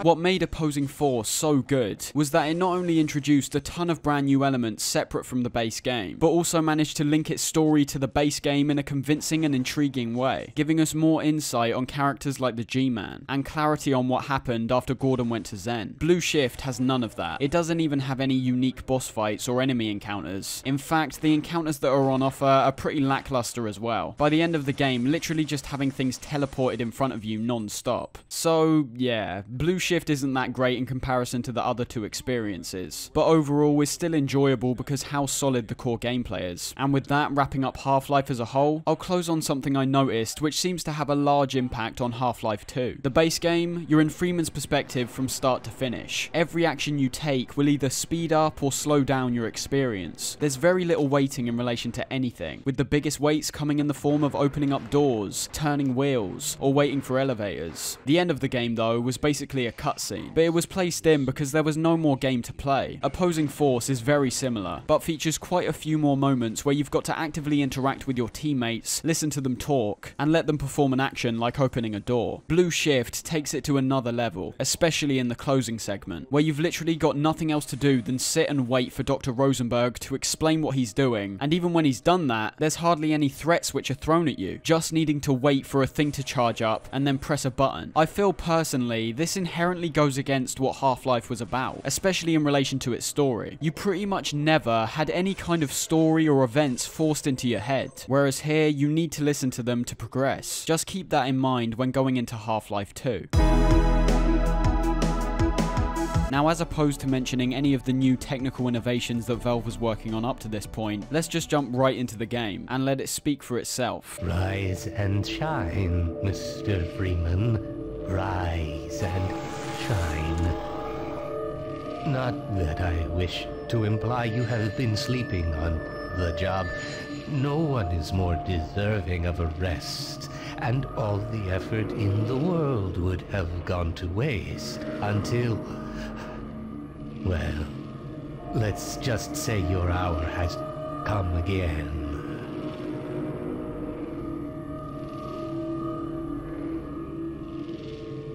The right man in the wrong place can make all the difference in the world. So wake up, Mr. Freeman. Wake up and smell the ashes. So, with this being the sequel, quality of life improvements is the name of the game, but they overdid themselves majorly. As you could see by that incredible intro, we're working with an entirely new engine this time round. The Source engine, in my eyes, still holds up as one of the best game engines ever made. Despite not having top-of-the-line graphics or extremely intricate details, I think it still holds up so well. I'm kind of worried about where to start with this game. I don't want to get too lost early on, so let's just follow things for a bit. We can obviously see from the start that we took the job offer at the end of the first game and are just plonked into the middle of a place we've never seen before. Immediately, we can interact with the two people in front of us, showing us the voice lines which were delivered in the original have been expanded majorly. No matter how many times I've been relocated, I never get used to it. With these people not just telling us to go away, but actually giving us some insight to the state of the world, with people being transferred and relocated against their will. Upon getting off the train, I can't help but be enamored at the world design. Despite flying cameras floating around, taking pictures of people, and huge holographic projections of who we can already assume is the dictator of this world, that futuristic tech is contrasted by extremely gritty and rustic designs. The atmosphere is set straight away, and is unparalleled even by today's standards. It's not only an intriguing start to a game anyway, but jumping into this right after Half-Life 1 makes an even bigger contrast. We assume that despite Gordon being hired to work for the G-Man, the Black Mesa incident was contained, but now we appear to be on the outside world, and it's one that appears to be dystopian and Orwellian in its nature. We're made to move forward by these people in suits. These guys are known as the Combine, and will be our main enemy throughout the game. And as we'll find out, they're less guys, and more aliens that look a lot like people with masks on. We eventually get led to a room, assuming we're about to be tortured, until it's revealed that it's in fact Barney Callahan, who we played as in Blue Shift. About that beer I owed you. It's me, Gordon. Barney from Black Mesa. Hey, sorry for the scare. I had to put on a show for the cameras. Now, I can't help but think how weird this must be for someone who's never played Blue Shift. It gives that horrible impression that you're missing out on something, when in reality, Gordon never actually met Barney. And let me just get this out the way now to avoid it later on. What precedes is something that I think goes against what Half-Life was initially about. Setting a scene is fine, and it already did that perfectly. But what comes next is you being essentially trapped in a room with someone giving you the rundown on what kind of world you're in and some of the characters you'll be meeting. This happens more than once throughout the game, and sometimes goes on for minutes. The only thing is, the feeling of being stagnant is only reinforced even further because you once again never leave Gordon's perspective. I still like that approach, although if you aren't interested in the story, which is something Valve seemed to acknowledge was a possibility in the first game, you just won't be able to progress. You'll need to sit there and wait till they're done talking. Now, for someone like me who pretty much adores these games, I don't have much of an issue, because all the dialogue that's delivered is written even better than the first game, and the world it's already set up is incredible as well. But it's important to note down these changes, as for some people they'll see it as a positive, giving them more chance to soak in and learn about the story, whereas others will see it as a negative, blocking them from playing the game and having fun. So, making our way out the train station, we end up at some kind of statue, and wow, this game still looks amazing. The contrast between the dirty environment we're stood in to this gigantic structure structure shooting way up into the clouds is so excellent. The themes of corporatism, capitalism, and fascism are immediate right from the start, and for me are genuinely more interesting than what was presented in the first game. There's a clear distinction between both games, and I think in many ways they're kind of incomparable. They're going for two completely different things. Half-Life 1 put you into a dire situation and focused more literally on the alien invasion, whereas Half-Life 2 is trying to apply that to the pre-existing Half-Life universe and reflect some events in history and attitudes held by the powers in our real-life world. Our surroundings appear so desolate, and some of the creatures we witness just wandering around look similar to things that appeared in Zen. Heading into the apartments, we can see that despite seeming particularly bad from our perspective, we can assume these people have been living like this for a while now, and have become accustomed to Combine bashing down doors and getting violent. And before we know it, we see multiple Combine and vehicles draw up outside, eventually launching a full-scale raid on the apartments. We have to make our way up to the rooftops, where we get to experience bone-chilling levels of cool from the soundtrack.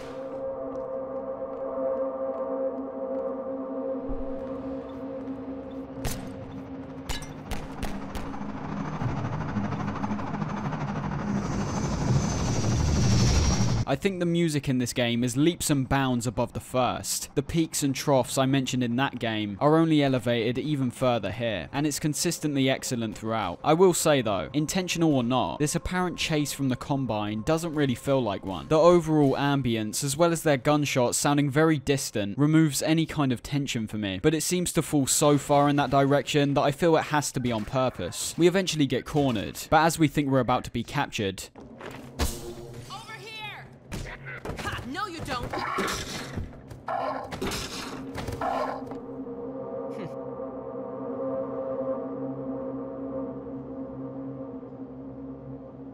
Dr. Freeman, I presume. oh my god, those facial animations. Oh, you thought I was simping over this fine lady, huh? Nah, I do that in my spare time. Give that 10-second clip as a reference point to why every AAA game looks so bland now. I think it's only been Naughty Dog in recent memory that's combined photorealistic graphics along with expressiveness. But here it really doesn't matter. The faces of characters like Alyx are just animated so well that you don't need the fidelity to pick up on subtle face movements. And just to put this into perspective, this game released in 2004, predating both the PS3 and Xbox 360, and coming out in the same year as games like San Andreas and Metal Gear Solid 3. I mean, I can't lie, MGS3 does come close, but most games released around this time wouldn't be able to top what's on offer here for literal years. Alyx leads us all the way down to their lab, which I'm sorry to say is another case where you've just got to sit back and wait, which goes on for even longer when you meet Dr. Kleiner. I think the worst part about this isn't what's being said,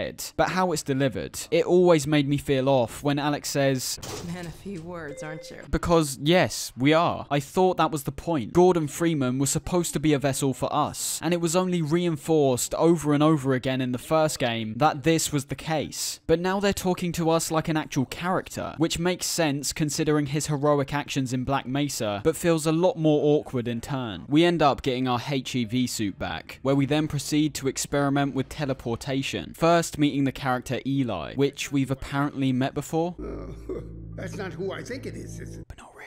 And then sending Alyx off to Eli's location. It's not made exactly clear how much time has passed since the first game, but clearly there's been huge leaps in technology, being able to do the kinds of experiments that were once only possible in facilities like Black Mesa, and basically doing it in a basement. But, of course, when we try to teleport, something goes wrong, with Kleiner's pet headcrab Lamar messing up the process. This is basically what sets the game in motion, being teleported to a bunch of locations, but most importantly, the office of Dr. Breen. That's the guy who's been projected on the screens from the start, and is basically the dictator of City 17. There's a very missable but important piece of dialogue where Alyx mentions Breen was the administrator of Black Mesa, and more importantly, during the incident. Remember him from Black Mesa? Your old administrator.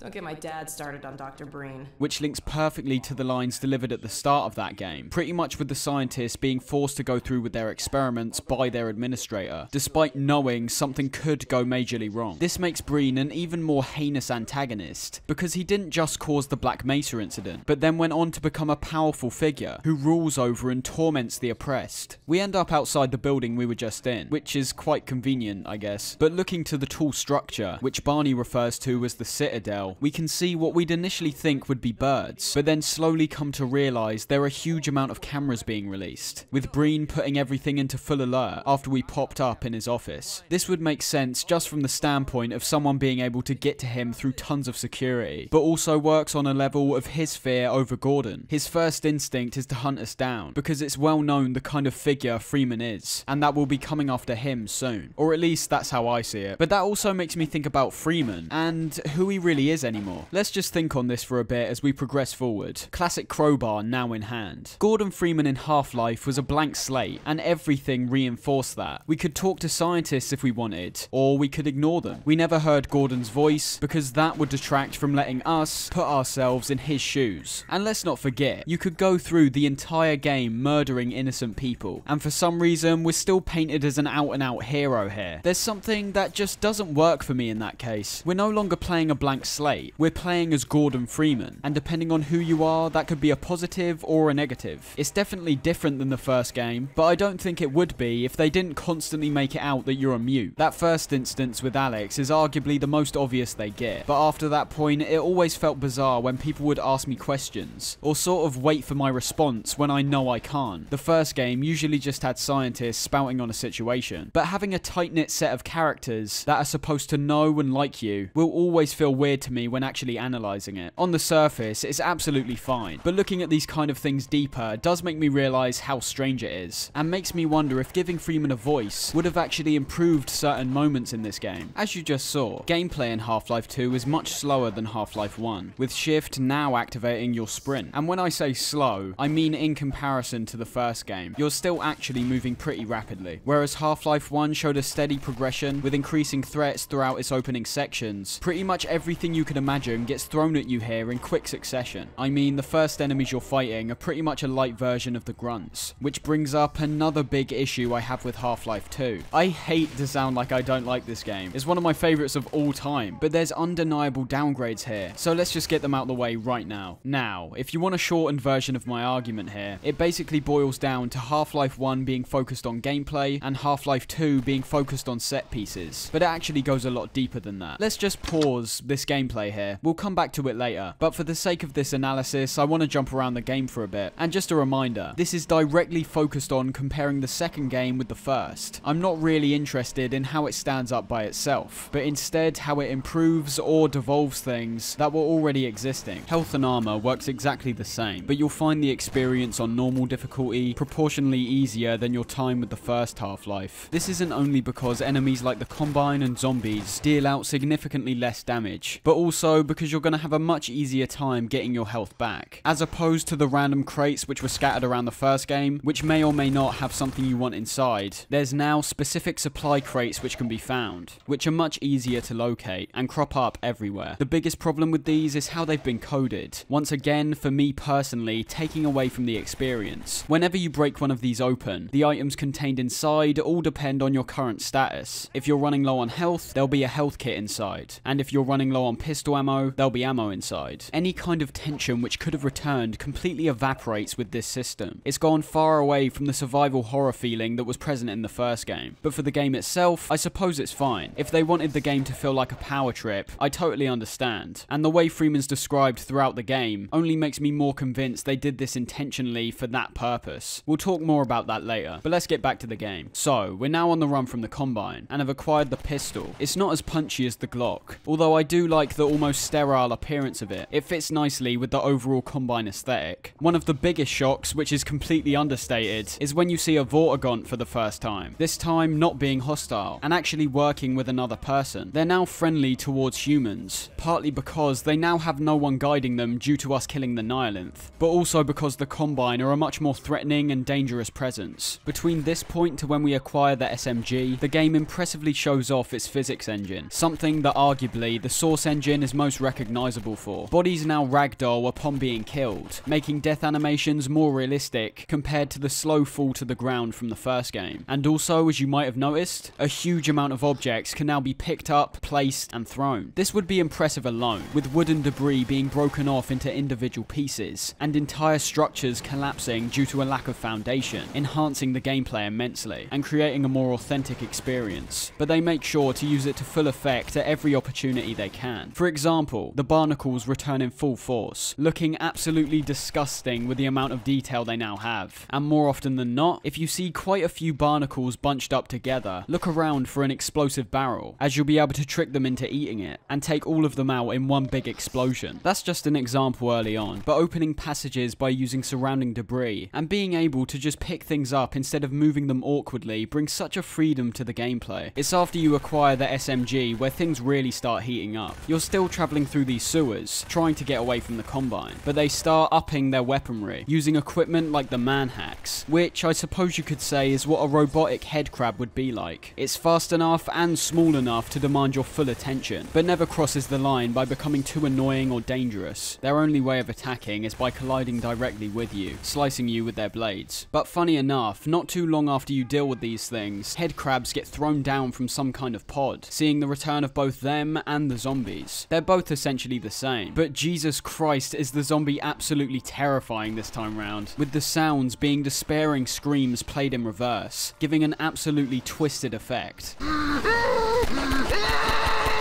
It also seems to have taken notes from the shock trooper enemy in opposing force, where if you don't manage to kill the zombie with a headshot, the head crab actually survives, and will in turn try to attack you. After this section, we get taken to a long segment where we pilot an airboat. It's worrying immediately if you've played on a rail, but luckily makes every change necessary to actually make this entire section work well. Not only are we in full control this time, but we move extremely rapidly. The controls are basic, but work perfectly, not being too sluggish, but also not being too slippery. This section mainly focuses on a cycle of travelling a distance, getting out to do something, and then continuing on, which gives us more time to discuss the gameplay. So, we left off talking about the supply crates, which is just one aspect that I think detracts from the gameplay, as ammo conservation is basically gone. You're always going to be given whatever you want, and usually in bulk. There's even bigger crates which are found typically in resistance camps, that have unlimited supplies of things like grenades, rockets, or SMG ammo. But let's just step away from that for now. Another issue I have in relation to the combat encounters in this game are that they're not only focused a lot more on shootouts with the Combine, with the amount of variation in the enemies still being large, but nowhere near as big as the first game. The issue doesn't come from that though, but I think it would have been lessened if you spent more time fighting some more bizarre creatures. And what I'm trying to subtly hint at might annoy some people, but here it goes. The AI in this game is just not very good, and nowhere near as impressive as Half-Life 1. Remember when enemies in the first game had that radio chatter, would actively try flank you, set up traps and run away if damaged? There is none of that here. In one of the game's weirdest changes, the Combine are pretty much brain dead, and I am not going to let the fact that they're aliens change anything. The thing is, there's clearly been effort put in here. When looking up close, we can see they employ specific tactics when in groups, like having two fire at the same time, with a third waiting for when they have to reload, keeping a constant stream of fire. But witnessing these kinds of things are so rare when you're playing through the game normally. They have pretty much no sense of defending themselves, and typically just run straight towards you with pinpoint accuracy. A detail you might not have noticed from the first game is that whenever grunts fired at you, they never moved. But here, these guys are just constantly running around like absolute morons. If they know where you are, you can literally just wait for them to come round a corner, and they'll all come round one after another without any kind of strategy or adaptation to your actions. They're always trying to rush your position, and they're just not a hard enough target to be any kind of threat. You can take them out really easily, with rushing back at them actually being the best approach. I feel this largely stems from how the levels are laid out, not giving these guys the appropriate scenarios that would make their AI shine. One scenario I do think works quite well coincides with our gameplay, where we need to unlock a gate to keep working our way down the river. The Combine in this location do still have that same kind of rush towards your position mentality, but as you can see, the encounter's set up surprisingly, with them first revealing themselves out of cover and then laying down fire. On the way back as well, shooting at each other through the glass while it dynamically cracks, immerses us deeper into the experience. But I missed something out, the bit in between. I think it talks for itself, to be honest.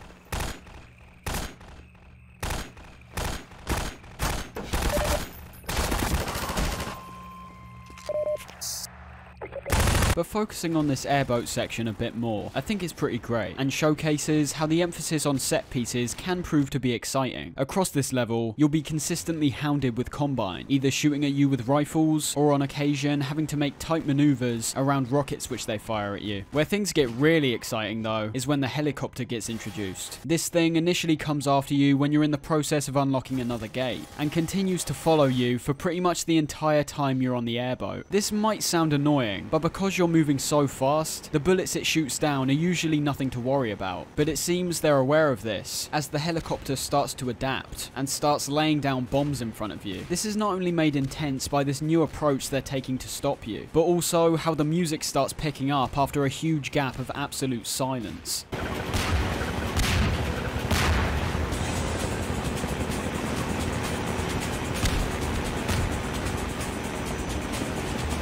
And it doesn't do this for a minute or two. This thing is just tormenting you non-stop. And because you don't have any weaponry to deal with it, you've got no other choice than to keep moving forward. But eventually, we end up reaching another hideout, where a Vortigaunt adds a gun to the front of the airboat. The feeling of turning the tables on this helicopter that's been screwing with you non-stop is so satisfying, thinking it's got you cornered, before quickly feeling the effects of your new weapon. That's not the end though. You keep heading forward, dealing with the same Combine and vehicles. But it's how this section ends that makes it one of my favourites. You spend a large amount of time thinking the helicopter's gone, but just as you're about to reach your destination, alarms start going off, and you see the helicopter rise up in the distance. What precedes is pretty much a boss fight against it, where it has a lot of similar attacks, but has the addition of moves like laying down a huge strip of bombs, while flying back to and fro. This is an absolutely brilliant payoff, as a result of consistent build-up over a long period of time. And we've got to remember, it's just a helicopter. It's a piece of machinery, but simply due to the scenarios which were set up, we gained a personal hatred for it, and are happy when we finally overcome the challenge.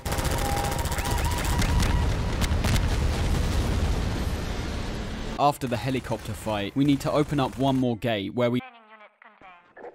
What the fuck? The G-Man's random appearance and continuous observation continues in this game, and is just as freaky as last time. But for me, there's certain cases in this game where I find it particularly eerie, because he's not always just standing and looking, but sometimes can be captured without his knowing, or being projected instead of being in person. This example here is weird enough. Going on your merry way, just having destroyed the helicopter, only to see him in the distance, just staring you down. But catching him on security cameras, on TV, and don't even get me started on the one with the music.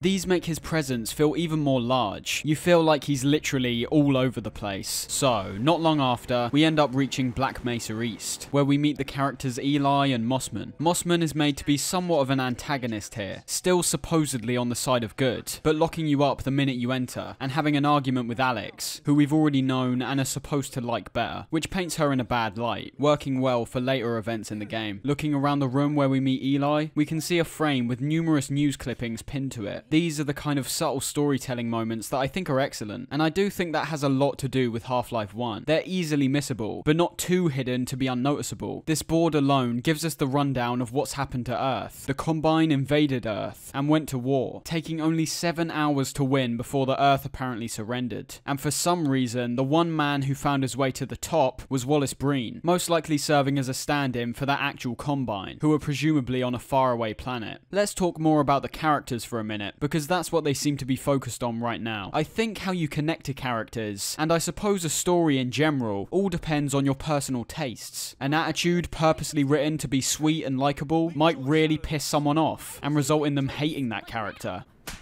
But for me personally, I think how it manages to make you connect to these characters, despite in the grand scheme of things not spending much time with them, is incredibly impressive. Alyx Vance is a great character, serving as your friend, with a constant cool and calm demeanour throughout, but also, importantly, has the same level of roguishness and adventurous nature that we share as the player. Eli, Dr. Kleiner, and Barney all fit into the same kind of bracket for me. Likeable, but not actually invested in their characters, at least in the base game. I'd I'd say Eli's the best of the bunch, being Alyx's dad, who in several occasions acts exactly like that, saying Alyx can't or shouldn't do something before coming round to our point of view. Barney's okay, he's friendly, and seems to always be on our side. And Dr. Kleiner's not too bad, but can get annoying depending on who you are. It's all based on how they've been written, and perhaps more importantly, how they look. Alyx always seems to be smiling and positive when interacting with you, and the same goes for Eli. Barney has some kind of smirk usually painted on,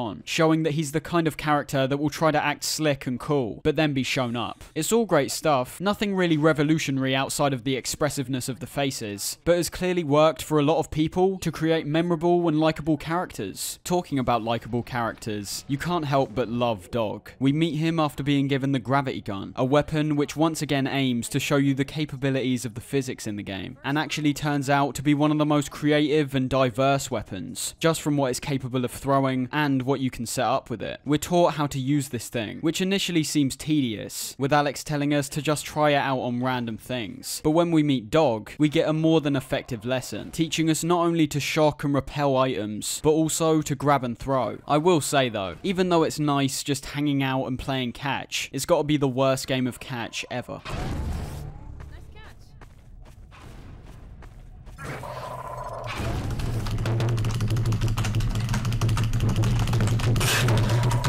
But things couldn't be this chill forever, with scanners appearing through the sky and pods crashing down nearby. It seems the Combine tracked us down. We try to make our way back to Eli, but get separated from Alyx, meaning we need to go back and travel through Ravenholm to meet back up with the team. I mean, it was pretty obvious from the moment Alyx told us we don't go to Ravenholm that we'll definitely be heading that way.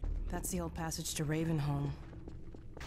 We don't go there anymore. But when we arrive, jeez. I know I said this game took away from the horror elements, but damn, Ravenholm's the exception. As opposed to City 17, which looked worn down but still had life going through it, Ravenholm looks absolutely abandoned, but not completely. Initial sights like a pair of zombie legs being strung up to a tree, and seeing another zombie sliced in half, with the missing head crab showing its bloody and mutated appearance, sets up a freaky atmosphere straight away. You'll primarily be dealing with zombies throughout your time here, and you can use your normal weapons to your heart's content, but it's clearly a section that's been designed to function closely with our new gravity gun, placing saws and explosive barrels all over the place, which can be picked up and thrown at the zombies. There's also several traps with a spinning blade, which can be pushed with the gravity gun. The horror in this section is still solely reliant on the isolating atmosphere, which I think it does well, but you're still never made to feel like you're in actual trouble, or that your supplies are running low at any point. Not too long after walking through this place, you would have heard talking, eventually meeting Father Grigori. He could be an imposing figure in this messed up town, but immediately makes us relate to him by having a similar attitude to a lot of players. I'll keep my eye on you. More than that, I cannot promise. He'll try his best to help us, but won't put himself in harm's way either. Whilst exploring, we bear witness to some almost sadistic visuals, with zombies being burned to a crisp, being hung up on hooks, and also having zombies locked up in little cages, which you can set alight and hear their distressed cries.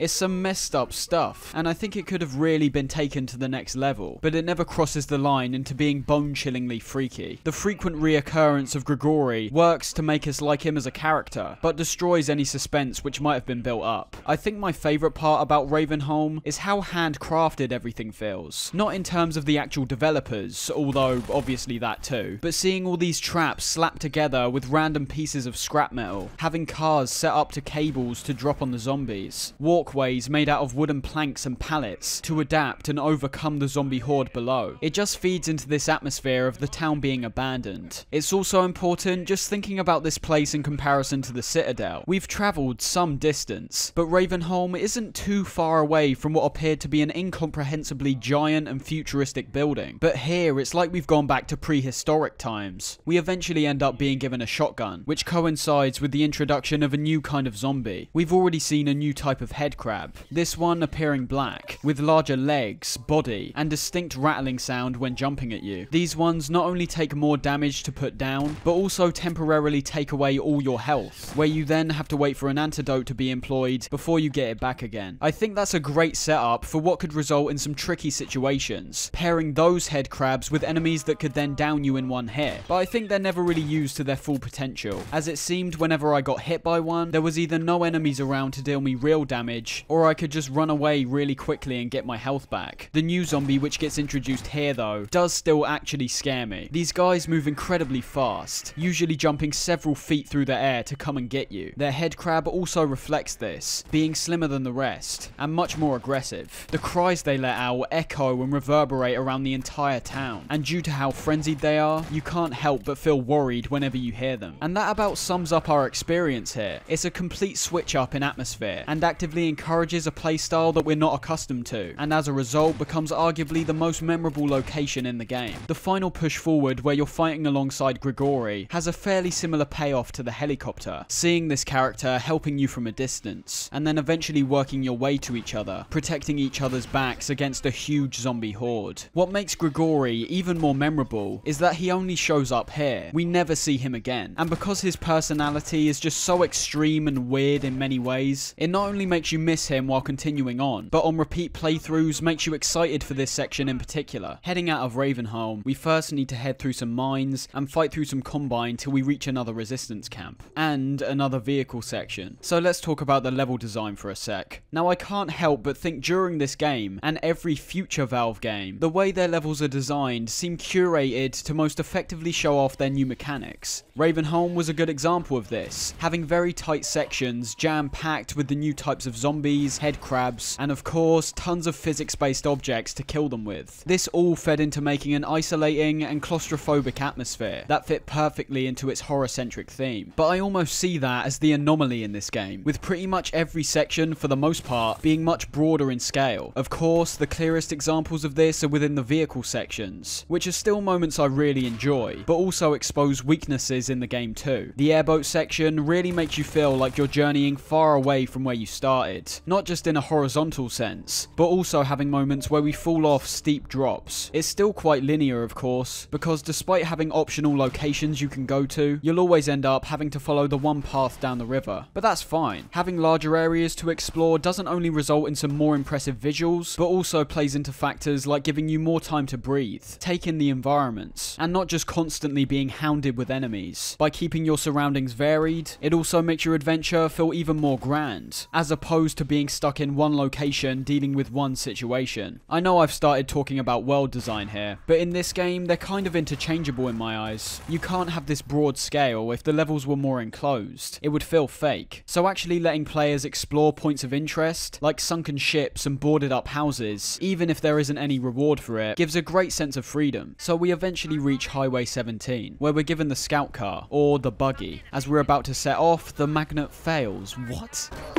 You're dealing with the one and only Gordon Freeman, and you make him end up breaking his neck straight away. It's not subtle, but obviously done to show how you can flip your car over with the gravity gun. And also that during your time in this section, you're going to be taking on this new kind of enemy. These are called the antlions, and unlike a lot of things we've met so far, these things actually descend directly from Zen, as opposed to being combine related. The only way these things attack are by hitting you, but in turn, much like the fast zombies in Ravenholm, they can jump incredible distances and are very speedy. Now, I could try pick apart Highway 17, saying how it's technically not treading new ground considering we've already had a similar section with the airboat, and also how it's this area in particular which doesn't do the combine AI any favours. But I think I like this segment too much to have any big issues. This is primarily what I was talking about in the level design section. There's nothing too impressive about it when you look on the surface. Large patches of open land and roads, only with boats and houses, some of which you can't even enter, sprucing up the environment. But it's got an atmosphere that I've never quite experienced in any other game. You're still working your way towards a goal, but it feels more like a road trip than anything, and it's once again a huge flex on modern day game design. You can guarantee that if a game studio like Ubisoft, for example, thought up this section of a game, they wouldn't be able to help themselves but make it entirely open world, utterly destroying the uniqueness of a mission like this. I have made it sound very barren though, and it's not. Soon after you get on your way, you'll be encountering Combine and having to deal with the frequent appearance of antlions. And not to mention, when you reach the first camp, you're warned there's a gunship inbound, where you then get given a rocket launcher and have to take it down. The rocket launcher works exactly like how it did in the first game, but cleverly, to make you think up your approach, vehicles like the gunships actively shoot down your rockets, meaning you'll have to pay more attention to how you're maneuvering the rockets in mid-air. We've already seen these gunships right at the start, and their appearance both looks robotic, but also fleshy and gross. They're also one of the few enemies which can deal a substantial amount of damage to you, so finding cover is a must. I only have one issue with these things, but I'll talk about that later, as it feeds into a bigger point. After this, we set off once again, eventually reaching a dock infested with Combine, which we need to take out. You need to use a magnet to pull the buggy up to a certain location, which is one of the only times in the game where I got genuinely annoyed. It's just not tight to control, and really slow, and I don't know why people include things like this into their games. I'm looking at you, GTA 5. No one finds this stuff fun. Things progress as you'd expect for a while, stopping off to get supplies, fighting Combine, and opening up gates so you can get your buggy through. But it's the section where we cross under a bridge to shut off a power grid that I want to talk about. This section's actually pretty intense, and is one of the only times where some genuinely dangerous platforming akin to the first game crops up. Not only does everything you step on not feel reliable to hold your weight, but you'll eventually have to deal with Combine shooting at you, and then have to take on a whole group of them when you reach the end, which is also where I happen to capture some of the most brainless moments from them. But on the way back, we have to fight another gunship,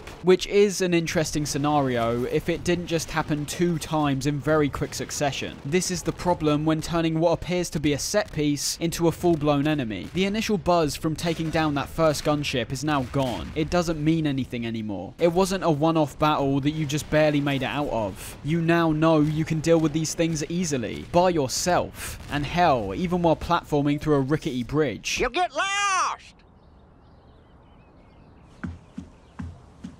But the other issue I have is those big supply crates which give you unlimited ammo, which are always found during these moments. And I mean every single time. The minute you see that thing, any tension has to go, because you're not going to be struggling when you've got infinite rockets. The fight might still be exciting and bombastic, but it's not a concern, which I think is the main emotion that should be drawn from these fights. I think they should have both been more creative and punishing in that regard. Don't just give us unlimited supplies, especially for a weapon where you literally have pinpoint precision over rockets, but maybe give us some less reliable and inaccurate explosives. Make us have to throw explosive barrels at the gunship, or find some other workaround. Just anything to avoid this repetition. After we deal with that though, we get ran off a railroad track by a train, which for some reason destroys the buggy when just nudging it. But eventually we end up reaching another location where we need to unlock a gate. But this moment, once again, after you deal with the Combine, uses the new mechanics and environment effectively.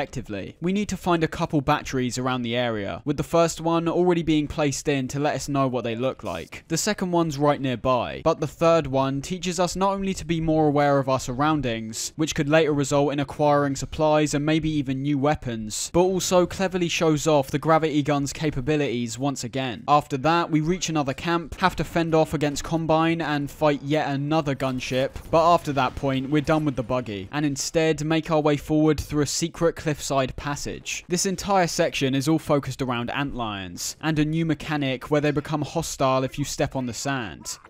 Don't step on the sand, it makes the antlions crazy! We're told this straight away from a rebel called Sandy, where we also see the devastating effect of moving on the sand. This moment has been turned into a joke from fans, but I think it's pretty great. Not only is it once again delivering a brand new mechanic implicitly, but also informatively, but it also goes against the trend that's been running through this entire game, where for a brief moment, you aren't the most important person to be seen. We were heading for the Vortigaunt camp, hoping to pick up some bug baits, so these damn things would leave us alone.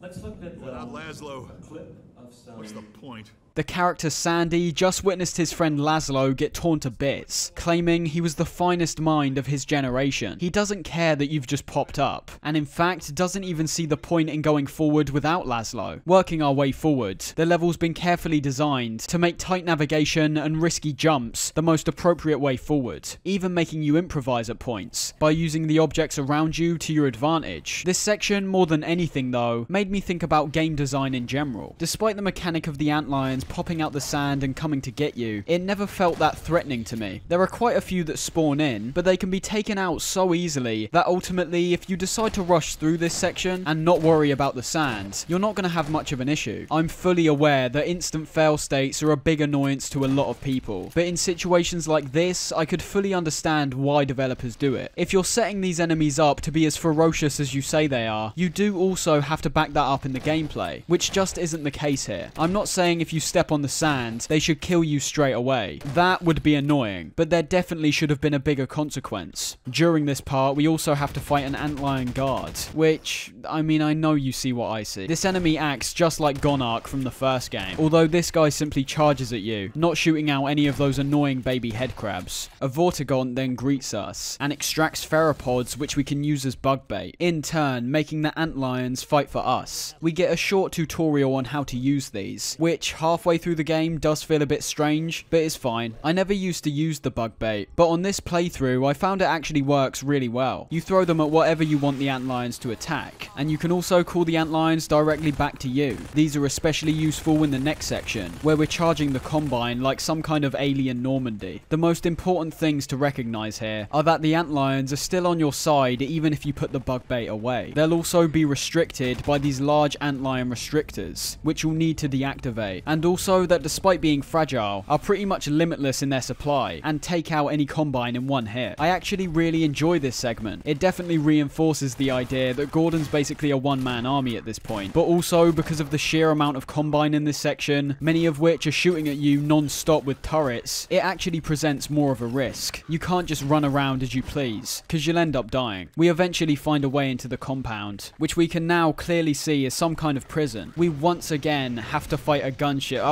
two gunships, and after that we make our way inside Nova Prospect. If you were paying close attention in the first few moments of the game, you would have seen that before Barney rescued us, we were actually on our way to Nova Prospect, presumably being a place that civilians are sent to, not even if they're criminals, but just if there's nowhere to live in the city. The gameplay throughout Nova Prospect does start off really exciting. The area you're now fighting in is the polar opposite of the open spaces you've been in up to this point. You can interact with security cameras along the way, not only fitting the aesthetic of having high surveillance in this prison, but also showing you what's up ahead at points, letting you plan out a course of action. The antlions have followed you inside, and despite being drawn to the bug bait, you'll still need to face off against some antlion guards along the way. Things can get genuinely tricky here, especially if you aren't paying attention. There's still a huge amount of supplies that will help you get through, but due to your presence being known by the Combine, they start setting up explosive traps and automatic turrets to try take you by surprise. There's a ridiculous amount of Combine we need to fight here, which, as I've mentioned before, works from the standpoint that we're charging this complex, but is a far cry from the vulnerable feeling we often had in the first game. This fighting goes on for a while, simply heading deeper into the complex, but as we enter into the next stage, Entanglement, we see a familiar face return. Having Alyx come back at this moment is absolutely perfect, and will set in stone if you've become attached to her character or not. You've just spent a really large amount of time basically by yourself, only faintly hearing these main characters over radios, or seeing static pictures of their face. If you don't care about Alyx, her return will basically be seen as nothing but some extra assistance throughout Nova Prospect, but that's fine as well. You eventually find Eli, who's been locked up here, and simply let him know what your plans are before putting him back in place, and continuing your fight. I think the added element of having Alyx fight beside you was great, so I'm always slightly disappointed when you become separated from her again, with her instead opening up locked doors, and talking to you through the intercoms. But it seems that Valve was aware of this, and focused much more heavily on it in the first Half-Life 2 episode. What precedes is just raw gameplay against the Combine, putting you in several scenarios where you've got no other choice but to wait in a certain area and kill them. You're given sentry turrets of your own to use, but even despite that, due to the AI issues, and to be honest, quite simple combat arenas, there's not much depth here. The first one, for example, you're given 2 combat turrets, and are told the Combine are approaching coming from the left and right, there's not really any other rational choice than to put one turret on the left, one on the right, and then run back and forth between both sections. After this fight, we then discover that Mossman has in fact been working for Dr. Breen all along, which I mean was kind of obvious to see coming, but is still made more interesting due to the conflicting dialogue with Breen, where it's shown that she clearly still cares about people like Eli.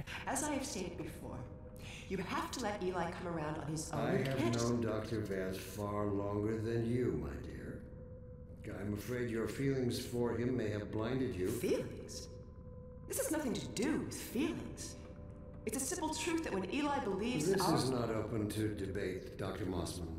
Doctor, please. So sorry, Judith. I'm all out of time. We end up in another combat arena, which despite seeming more dangerous due to the Combine coming from multiple angles, we're given infinite ammo, an unbelievable amount of supply crates, and even more turrets. But after that, you're basically done here, having a fight underground, which uses red light from flares to make a visually interesting and memorable engagement, and then finally confronting Mossman, who once again betrays us, and teleports with Eli to an unknown location. The way it's done though, I found really impressive, letting our guards down by showing we still trust Mossman despite her double crossing, then distracting us with a buzzing alarm and red flashing monitor, giving Mossman the time to activate the teleporter, all played out in real-time gameplay. It's the kind of thing that's usually reserved for cutscenes in most games, but feels even more impactful here, due to it happening even while we had full control. We have a final standoff against the Combine, while Alyx prepares the teleporter again, but due to how I place my turrets, it basically consisted of me just sitting round most of the time. After teleporting, we end up back in Kleiner's lab, bringing things full circle in a way, and also introducing an interesting element. Despite seemingly teleporting only a few seconds ago, a whole week has apparently passed. I think the teleport exploded just as we were porting out.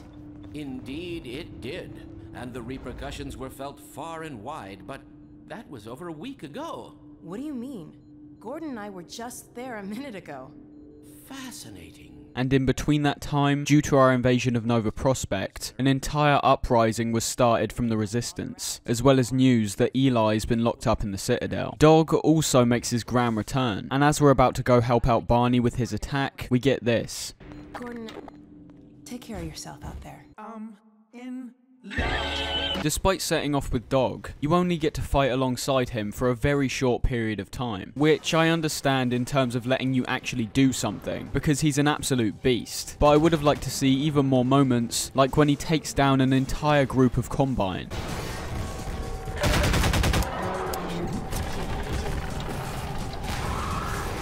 This level introduces the idea of squads, which are rather simplistic, but can genuinely help you out. Unlike Half-Life 1, these rebels actively help you out in taking down Combine effectively, and also follow your commands to a T. If you want them to follow you, they won't have any trouble with that, and if you want to send them to a location by pressing C, they'll go exactly where you want. The AI of these guys is not too bad, taking cover whenever there is any, and peeking out of it frequently to get shots off, but it's also in this stage where we get another new addition, when hopper mines start to be dropped on the ground by scanners. These are basically landmines, but have an interesting design and way of functioning, which is enhanced by using your gravity gun. The hoppers lock onto the floor, and if you get too close, they'll spring up and move towards you. However, if you pick them up using your gravity gun, you can either fling them towards Combine for an explosive effect, or place them back on the ground, where they'll now explode when the Combine approach. I've already expressed my feelings towards the gameplay numerous times, but in this stage particularly, I feel this is how most of the scenarios should have been played out. I wasn't really paying attention to if the Combine AI was being dumb or clumsy, because everything surrounding them promoted the idea of being ruthless and quick with our retaliation. Not to mention that depending on how you feel towards your squad, you'll be paying closer attention to how they're doing, and if they need your help. And on top of that, a large amount of the AI's problems revolve around their strange movement, but in this stage, they're primarily stuck in one spot defending, and waiting for you to go on the offensive. The gameplay here just feels very tight, and the introduction of new elements like squads and the hopper mines stays consistent with Half-Life's aim to keep the gameplay constantly evolving and lively. I'd say it's one of the best things the series has achieved, truly being able to say that it's very rare when the game isn't either letting you experiment with or directly adding new things to play around with. We eventually meet back up with Alyx, having to do another arena when waiting for her to open up a door, which is just so strange considering how much better the gameplay's always been in Half-Life when putting you into unique and dynamic encounters. There's nothing like that in these parts, because you know exactly where the enemies are coming from, and exactly how they're going to attack. And afterwards, we get separated from Alyx again, arguably in one of the dumbest moments in the game. The bridge in front of us is broken, so she goes up to scout a way forward, but when she gets to the top, she then says the best way forward is down below. Looks like we might be able to get through down there. Let's head that way. Ah, no! Literally, it would have been easier to find a way forward from where we're standing. It would have been okay, but the fact this moment actually has quite serious repercussions in later events is just really stupid and feels contrived. I think it's around this point where I started to feel slightly burned out, which, of course, is a very personal feeling and won't happen for everyone, but I think it's to do with the fact that we're not only in a very similar sewer environment to the opening hours of the game, but also when you bring in the fact this game is considerably longer than Half-Life 1. When searching it up, they appear to have similar completion times, both around the 10 to 15 hour mark. But what you've got to remember is that Half-Life 1 was all gameplay, with barely any stops in between, and once the gameplay's mastered, could be completed much faster, which in my case only took around 3 hours. Half-Life 2 not only stops you quite frequently, but also is a much more expansive experience, making burnout a larger opportunity when having similar gameplay throughout. That's not to say the encounters wane in quality though, with the fight against the Combine while trying to go up this slow moving elevator and platform on the walkways above being a highlight in my opinion, showing just how well some of these encounters are set up by taking into account how combat works both in a horizontal and vertical sense. We eventually meet up with Barney, who's being pinned down by snipers. There were similar enemies like this in the first game, with the only way to eliminate them being with an explosive through their window. These have been scattered throughout the game, and I actually appreciate the fact that there isn't an actual sniper Combine you can just kill with a standard weapon. It tests your accuracy with equipment like grenades, and forces you to adapt your movement as well, by finding cover wherever possible, and dashing between it while heading forward. This leads to a full-on assault of what's called the Overwatch Nexus, which is once again clearly some kind of commentary on politics, with this building appearing very similar to a certain Capitol building in real life. On our way up to it, we get shelled with artillery, which we need to carefully maneuver around. But despite apparently being the core of Overwatch forces, there's not many things that really get in your way when making your way up to the building. I think a similar and perhaps more extreme version of what we saw when storming Nova Prospect could have worked really well here.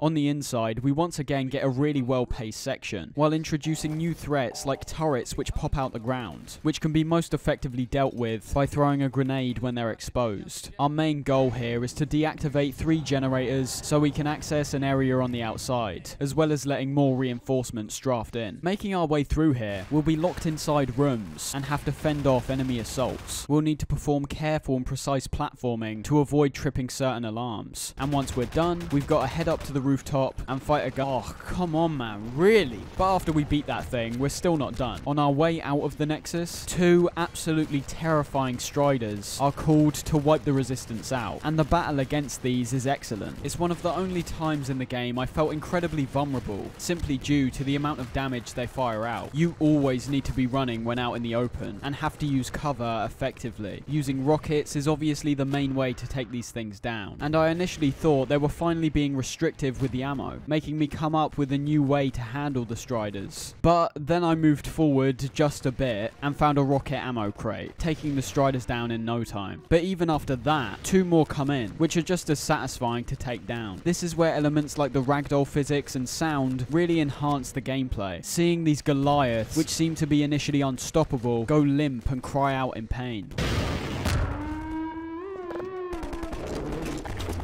This takes us to the final part of the level, where we have one final pushback against the Combine, the gunships, and the Striders. It's an incredible set piece, quite literally throwing everything at you, and creating a very convincing war zone. The thing I was most impressed by was the environment. You can really tell by this point the entire city has pretty much been demolished, with gunfire and explosions heard non-stop, buildings near collapse, and black smoke and flames bellowing out in pretty much every direction you look. We meet Dog and Barney a final time, giving us access to a rocky pathway, where we then jump onto the Citadel. I can't really explain it, but there was something that really impressed me about the level design here. When entering the Citadel, I almost immediately felt lost, and completely out of my depth, with these winding metallic hallways, and drops which could easily send you cascading to your death. But at the same time, I was never genuinely lost. I always had a feeling of where I should be going. It was never confusing. We eventually have no other choice than to get inside one of these containers, where we get a good look inside the facility, and how strange it is. We see these huge tubes hanging down everywhere, and when inspected more closely, they even appear to have veins running through them. Numerous striders wander through, presumably on their way to go fight the resistance. And most interestingly, there's these strange skinny things, which appear to be the primary workers inside the Citadel, and are being watched over by the Combine. We'll get more insight on these in the upcoming episodes, but for now we get dropped off into a confiscation field, getting all of our weapons taken away and destroyed right in front of us. However, this brief moment of panic is quickly eradicated when we realise it's not only souped up our suit, but also upgraded the gravity gun. You get to test it out immediately when some Combine come to attack you, and it's absolutely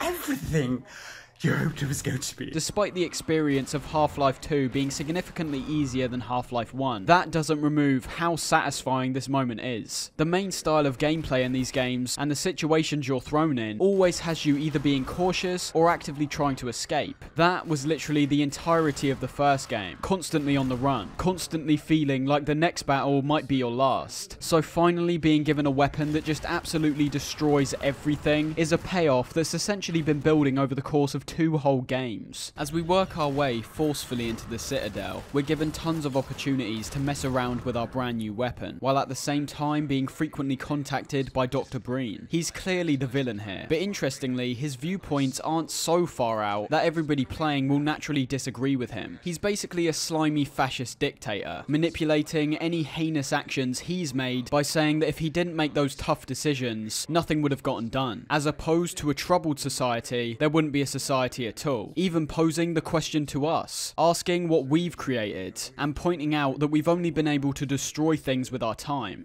You have destroyed so much. What is it exactly that you have created? Can you name even one thing? I thought not. It's undeniable that despite being painted as the hero in this game, Freeman's, or rather our own infatuation with violence, is downright psychopathic. And even though Breen's making us think about these things as a way to deflect from his own wrongdoings, what he's saying isn't based on unfounded claims, which is where things become interesting. I can imagine some people actually agreeing with Breen, saying that despite not being perfect, he at least had a city for people to live in, as opposed to Freeman, who came along and tore everything down. I have laid the foundation for humanity's survival. And not as we have narrowly defined ourselves, but as something greater than we could ever imagine. Something we can now only begin to glimpse. I know you can easily argue back by mentioning things like Nova Prospect and how bad the living conditions were, but that's what makes it interesting. There's different points of views to be shared. We eventually reach another point where we've got no choice but to essentially capture ourselves, taking us right to the top of the Citadel. This is one of the only times where the feeling of dread really kicked in. The clanking of the shaky rail we're attached to, the fact that we've literally imprisoned ourselves, and also just the sheer height we're going to. The view of the city might not be impressive by today's standards, but still gives the feeling that we're so far from where we started, and there's no going back. We get greeted by Mossman, and have our weapon taken away, before being brought into Breen's office. Inside, he's talking to Eli, while also revealing that Alyx also ended up getting captured. Despite being a dramatic and necessary confrontation, I can't help but feel how dumb it makes our character look. We literally captured ourselves with no plan in mind. I mean, Mossman eventually turns the tables and rescues us, but we didn't know that was going to happen. The bit that sticks out to me is the information which is left up in the air. Breen starts talking near identically to the G-Man, and even directly references the contract that we entered in the previous game. The Resistance has shown it is willing to accept a new leader, and this one has proven to be a fine pawn for those who control him. No! Don't listen to him, Gordon. How about it, Dr. Freeman? Did you realize your contract was open to the highest bidder? Before he can elaborate further though, Mossman rescues all three of you, but Breen manages to escape with the gravity gun. I suppose you could kind of see this twist coming, but it works well enough. Upon following Breen, we can see him talking to some bizarre creature, which you might have also spotted him talking to when teleporting into his office at the start. These will be observed more closely in the episodes, but they're known as the Combine Advisors, or Shahulathoi. These are the real antagonists, and the true masterminds over the Combine. Alyx comes up with a plan to shut down the Citadel's dark fusion reactor to deactivate the tunneling entanglement device, a device used to communicate and transport material between different universes. With shutting this down, presumably removing the threat of incoming Combine forces, we've got no other choice than to shut down the device ourselves, heading into the elevator. Do your worst, Gordon. But be careful. I mean, for real this time. I wanna be with you. This final section is actually really great, being a near perfect balance between careful platforming, persistent combat, and also effectively using the gravity gun. We need to make our way up to the top and fire the energy balls nearby into the reactor, ultimately destroying it. And I'm just gonna let this play out. It really deserves it. Sentinel, think, man. Think of the people below. No! Yeah! You need me. Did it! Come on, Gordon. We've got to get out of here. Maybe we still have...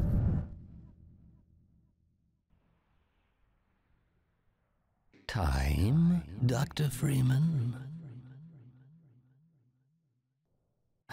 Is it really that time again? It seems as if you only just arrived. You've done a great deal in a small time span. You've done so well, in fact, that I've received some interesting offers for your services. Ordinarily, I wouldn't contemplate them, but these are extraordinary times. Rather than offer you the illusion of free choice, I will take the liberty of choosing for you, if and when your time comes round again. I do apologize for what must seem to you an arbitrary imposition, Dr. Freeman. I trust it will all make sense to you in the course of... well, I'm really not at liberty to say. In the meantime, this is where I get off.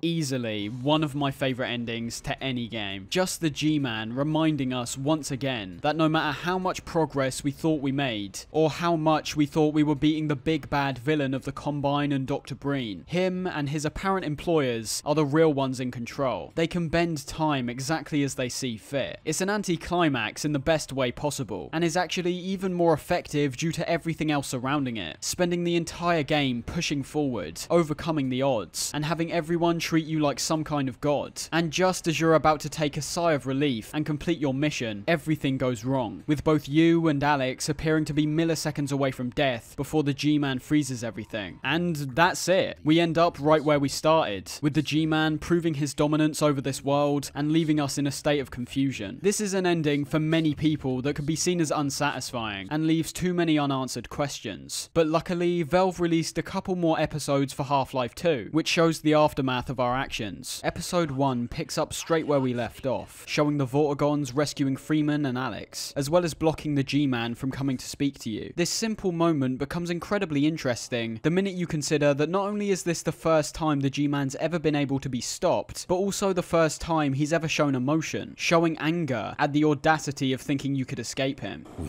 see about that. From here, however, I do have to say that whereas Episode 1 isn't a step down from Half-Life 2's base, it's just a lot more of the same. We get found by Alyx and Dog, and despite literally almost dying, we still decide that going back into the Citadel to stabilize the core is the only appropriate way forward. The charm is at an all-time high here. Dog? Dog, where are you going? Was it something I said? And you can't help but just love the chemistry between characters like Alyx and Dog. But that gets cut short pretty quickly, getting thrown into the Citadel by Dog, ending up with us falling far down it after a vent collapses under us. And this is where the episode's main problem presents itself. We just spent a huge amount of time in the Citadel, doing these exact same kind of things, like unlocking power grids, and quite literally having our previous goal also be to get to the core. But there's also some important moments scattered along here, such as the reintroduction and actual witnessing of the Combine Advisor, and also the fact we actually managed to stabilize the core, rewriting our past mistake. The only issue is the gameplay leading up to those points is just more of the same. And I mean literally more of the same. We're given the upgraded gravity gun again, which is obviously fun to use, but also lessens the impact and uniqueness of that final section. There's some fun moments where we need to platform around the core, while actively fending off both Combine and hacksaws. And there's also some puzzles in relation to powering up some generators, which, despite not being head scratchers, still uses its mechanics effectively. It's when we watch a clip of Mossman being ambushed that things start to get interesting, not only in a game sense, with the introduction of this new creature called the Hunter, but also in terms of this episode. Despite showing up, we never actually meet this enemy until episode 2, which works in terms of having an appropriate build-up and a tense first encounter, but also is something else that just reflects how standard episode 1 is. We do get the reintroduction of these roller mines, which this time round can be modified by Alyx to target the Combine, which is very satisfying to watch play out, and makes Alyx even more functional as an ally, as opposed to just being another gun. We hop on a train and make our way out of there, which leads to a genuinely freaky moment when it ends up crashing, and in turn results in all of these stalkers screaming at the top of their lungs. And those are lungs. We find that out when Alyx tells us this is what people eventually get transformed into when they're locked up in the Citadel. This is what happens to you if you resist. Or if you're just in the wrong place at the wrong time. The best part from here is fighting alongside Alyx, with her not only being a very competent ally, but also feeling authentic, frequently calling out enemy locations, and telling you to shine your light on them so she can get a clear shot. The only issue here is that, once again, we're still in City 17, so areas like these dilapidated tunnels and the war-torn streets still look good, but have all been seen before. Some new elements which are introduced elaborate on pre-existing ideas too, but are very welcome, such as the brand new Combine zombie, who's a lot more durable than your standard zombie, while at the same time frequently pulling out a grenade and kamikazing straight towards you. There's also a new mechanic where antlions will be noticeably popping out a certain part of the ground, which can be blocked by moving things like cars over them. And I don't know what happened between the base game and these episodes, but the music in some of these sections is unbelievably good.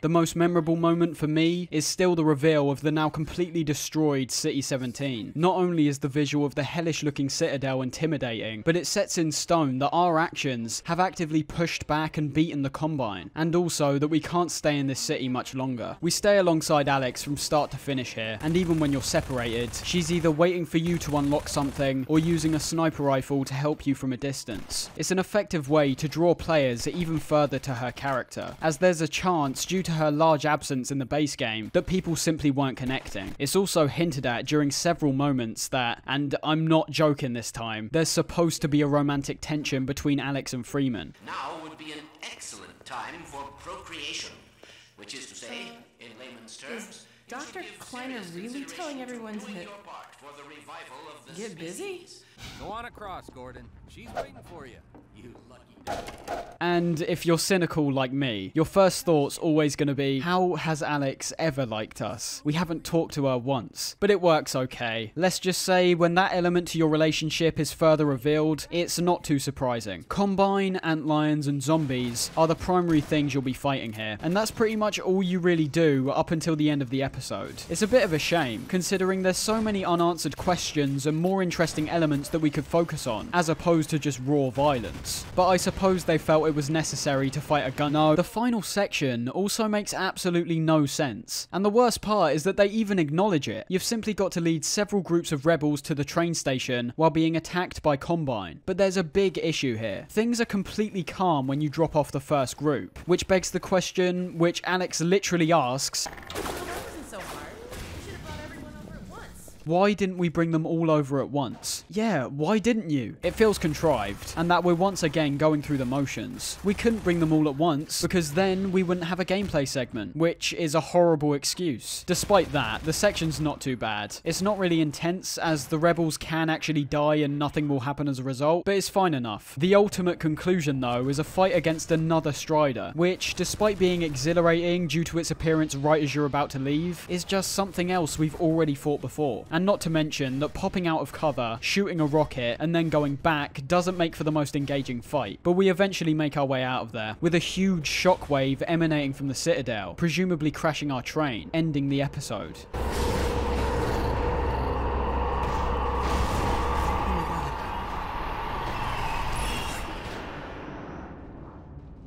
So, yeah, episode 1's okay, but it just as easily could have been some kind of epilogue to the base game. The thing it reminds me of most is Half-Life Blue Shift. Not being too bad, but not great either. And if episode 1's Blue Shift, I can guarantee you that episode 2 is this game's opposing force. In fact, episode 2 is so great, even comparing it to anything else feels like I'm doing it a disservice. It took me 3 hours to beat episode 2, in which I sat down and played it all in one session, simply because I was so gripped by the huge evolutions in gameplay and story. We pick right up after episode 1, popping out the wreckage of the train. We're once again back to square one, only having the gravity gun, but the improvements are evident immediately. I don't know why it took them so long, but the flashlight now has its own independent battery life, as opposed to being powered by your suit. Visuals like the obliterated Citadel and the train tracks collapsing both look stunning, and happen within about 30 seconds of each other. The Citadel is something we frequently see throughout this entire episode, reminding us of the impending doom that could come if we don't find a way to contain it, with shockwaves like the one at the end of episode 1 now shooting out more frequently. Things seem quite standard for a while, which I presume was something Valve did as a way to not make the episodes inherently restrictive to new players. And as someone who actually played episode 2 first, when I was discovering the Half-Life games years ago, I understand that. The stakes are set up when getting in contact with Eli and Kleiner, telling us the blue beam coming out the Citadel is the Combine's attempt to open up a super portal, presumably leading to incomprehensible amounts of reinforcements being able to re-establish their presence on Earth. We also get the introduction of Dr. Magnus, and I know some people really don't like this guy, and that's sort of the point, but I actually really like this character. This mainly stems from the comedy of how much of a wank he is, but he clearly is somewhat of a genius, not just being someone who thinks they can stop the super portal, but also proves that he absolutely can. We eventually reach an abandoned factory, where we get a glimpse at the new Hunter enemy, but what we don't expect is that opening up the gate, not only do we see the Hunter staring right at us from behind, but upon heading out, Alyx just gets straight up killed by the thing. It's such an unexpected moment, and is much more brutal than I was expecting. Luckily, the Vortigaunts come to the rescue, letting us know that we'll be able to save Alyx's life, but her condition's critical. The Vortigaunt calls out to its allies, which takes us down to the mines. And this is where we can immediately see how Valve were just on top of their game with episode 2. Despite heading down into an environment we've already seen, this quickly transforms into some kind of antlion hive, with areas being covered with these web-like and sometimes slimy substances. Health is repackaged in a smaller but more consistent supply with the antlion larvae, which you can kill and in turn absorb the goo which drops out. There's also a brand new type of antlion called the Worker, kind of merging the poison headcrab's toxic effect with actual projectiles. And it's clear to see that even this supposedly wild creature has had its AI improved leaps and bounds above what we saw in the past. They frequently strafe and jump around, making them harder to hit. If they manage to get a hit on you, they usually then retreat, presumably due to them knowing that they blinded you, which gives them more time to set up their next attack. And they'll also hop into openings in the ceilings to occasionally get the drop on you. So yes, this one enemy is a million times smarter than the Combine in the base game, and I'm so happy to see it. Just like everything in episode 2, they let you enjoy these elements for the exact right amount of time, not letting you get tired of these things, but also feeling like you've actually been given a chance to experience them. This takes us to just an unbelievable segment where we need to defend the Vortigaunt healing Alyx from antlions. The thing is, whereas in the base game there were moments like this where enemies would just be funneled in from either one or two locations and act predictably, we see the setup here is all revolved around exactly that, with the red lights strung up beside the 4 tunnels, letting us know where they're coming from, and also how many are coming. This setup is already great, but the most important thing is, they're not afraid of making you feel overwhelmed. You'll eventually reach a point where there'll be numerous antlions coming out of every single tunnel, not only forcing the player to strategize in relation to their own placement, the turret's placement, and the hopper mines, but also having the scenario feel genuinely intense, as opposed to going through the motions again. The elevating stakes, seeing gradually more and more antlions popping up in all directions, keeps the entire segment incredibly engaging, as just as you think you're about to come up against the biggest horde yet, it's revealed to be the Vortigaunts. It's relieving, but also kind of disappointing. I think they really could have elevated the events even further. Wait.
Do I really even have to say anything? Everything there was just perfectly set up and executed. You don't get much better than that in relation to any game ever. After all that madness, we set off with a Vortigaunt to collect some larval extract, which once again gives more opportunities to interact with the brand new enemies and take in these bizarre new environments. It's strange to think that these wildlife sounds fit so perfectly here. They're more akin to the jungle environment of Metal Gear Solid 3.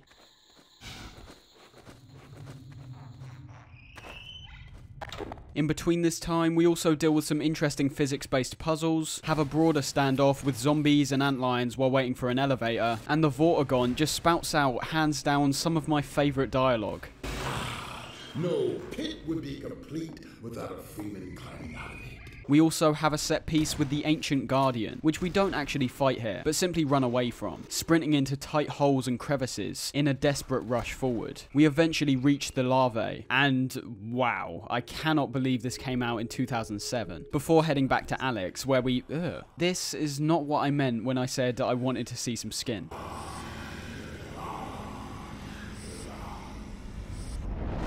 Dr. Freeman.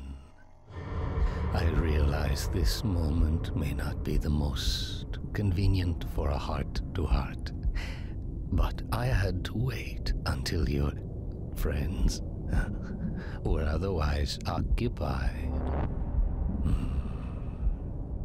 There was a time they cared nothing for Miss Vance, when their only experience of humanity was a crowbar coming at them down a steel corridor. When I plucked her from Black Mesa, I acted in the face of objections that she was a mere child and of no practical use to anyone. I have learned to ignore such naysayers when quelling them was out of the question. Still, I am not one to squander my investments, and I remain confident she was worth far more than the initial appraisal. That's why I must now extract from you some small repayment owed for your own survival. See her safely to White Forest, Dr. Freeman. I wish I could do more than keep an eye on you, but I have agreed to abide by certain restrictions. Well, now, listen carefully, my dear. When you see your father, relay these words. Prepare for unforeseen consequences.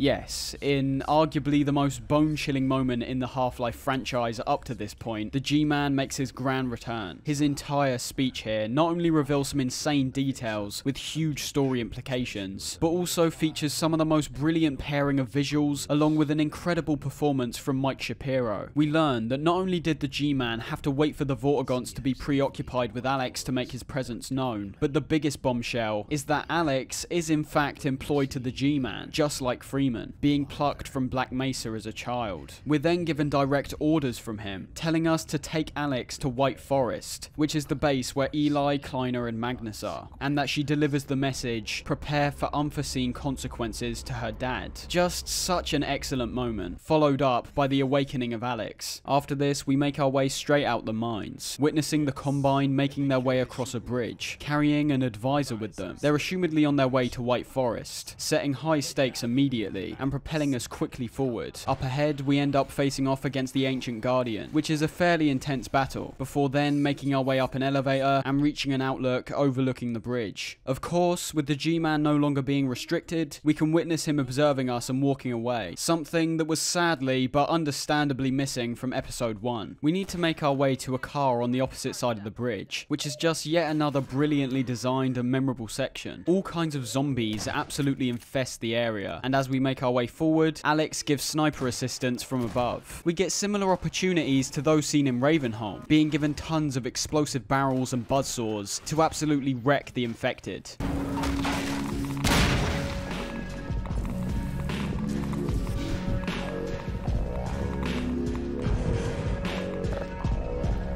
Come on, seriously guys, you can't be giving me music this amazing all the time. I'm gonna have a fucking heart attack. We eventually end up reaching the car and have to remove all the other cars off a certain section of the bridge to create a ramp back, and with a farewell to the Vortigon, you and Alyx set off. Now this is hands down the best vehicle section across all of Half-Life 2 and basically consists of the entire rest of the episode. This is most likely as open world as we'll ever see Half-Life get, and it is absolutely excellent. The overall environments and atmosphere over the course of this episode is truly unbelievable. It's not only drastically different and juxtaposing with the extensive time we spent in City 17, with us now having this almost childlike adventurous feeling of being lost in the woods and journeying out to places we weren't supposed to get to. But even if this were the only environment we got for Half-Life 2, it still stands up marvelously by itself. Our first stop is to a radio tower, hoping to get in contact with Eli, but not too long after arriving, we get hounded by hunters. The first time you face these things, they're an incredibly intimidating force. They've now been set up for a pretty large amount of time, but also, the last time we saw one of these things, it was stabbing and stomping on Alyx. These guys can obviously run and hit you, but their main form of attacking is to shoot out these small things known as fletchets. These not only deal damage upon hitting you, but also have an explosive effect, dealing splash damage. Using normal weapons against these things proves to be not that effective, but throwing things at them with the gravity gun can wipe them out pretty quickly, and if you ever get the chance to run them over with your car, they'll be killed instantly. We end up getting in contact with Magnus after this, attempting to warn him about the incoming Combine before being cut off. And just like that, we're back on the road. It's important during these segments to pay attention to your surroundings, as you'll end up discovering interesting things out in the wilderness. You might also get some unique dialogue with Alyx, and in the case of the crashed advisor pod, you'll also feel some impending dread a whole lot more in some instances. The Combine advisor is located inside a barn nearby, being our first real up-and-close encounter with one, in which they prove to be both an incredibly gross but frightening presence. It not only has full control of us, lifting both Alyx and Freeman into the air, but we also see it viciously stick its weird penis tongue into the back of a dead rebel's head, and then crush him. We're only managed to be saved by what I assume is the Combine's big mistake to try and take us down, taking the opportunity away from the advisor's best chance yet. Okay, I'd say this is the last time I'll gush over the music, but I heavily doubt it. Just watch this section play out, it's unbelievable.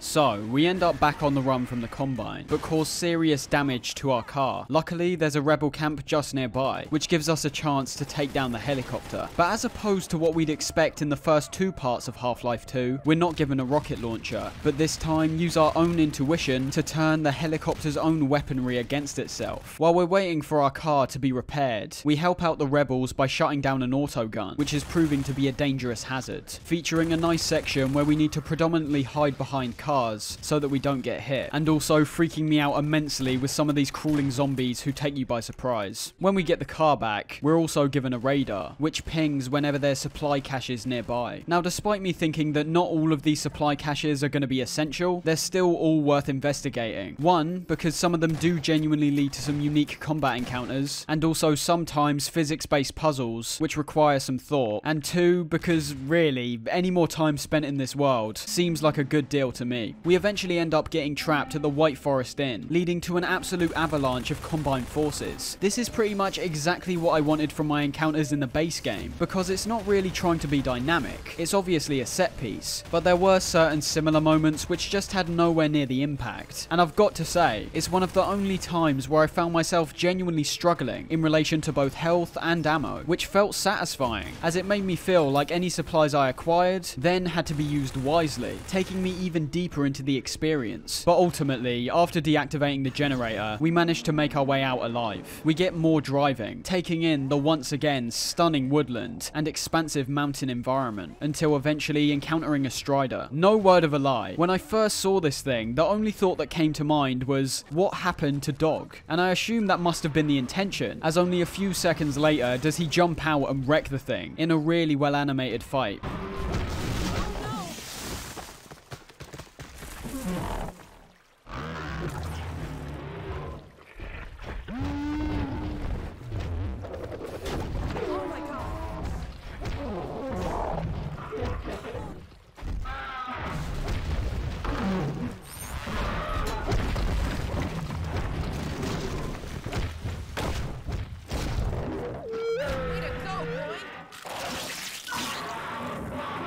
We've now pretty much reached White Forest, racing Dog to the entrance and greeting Eli on the inside. Yeah, well, that's good, because, well, now that the suppression field's down, we all have to do our part.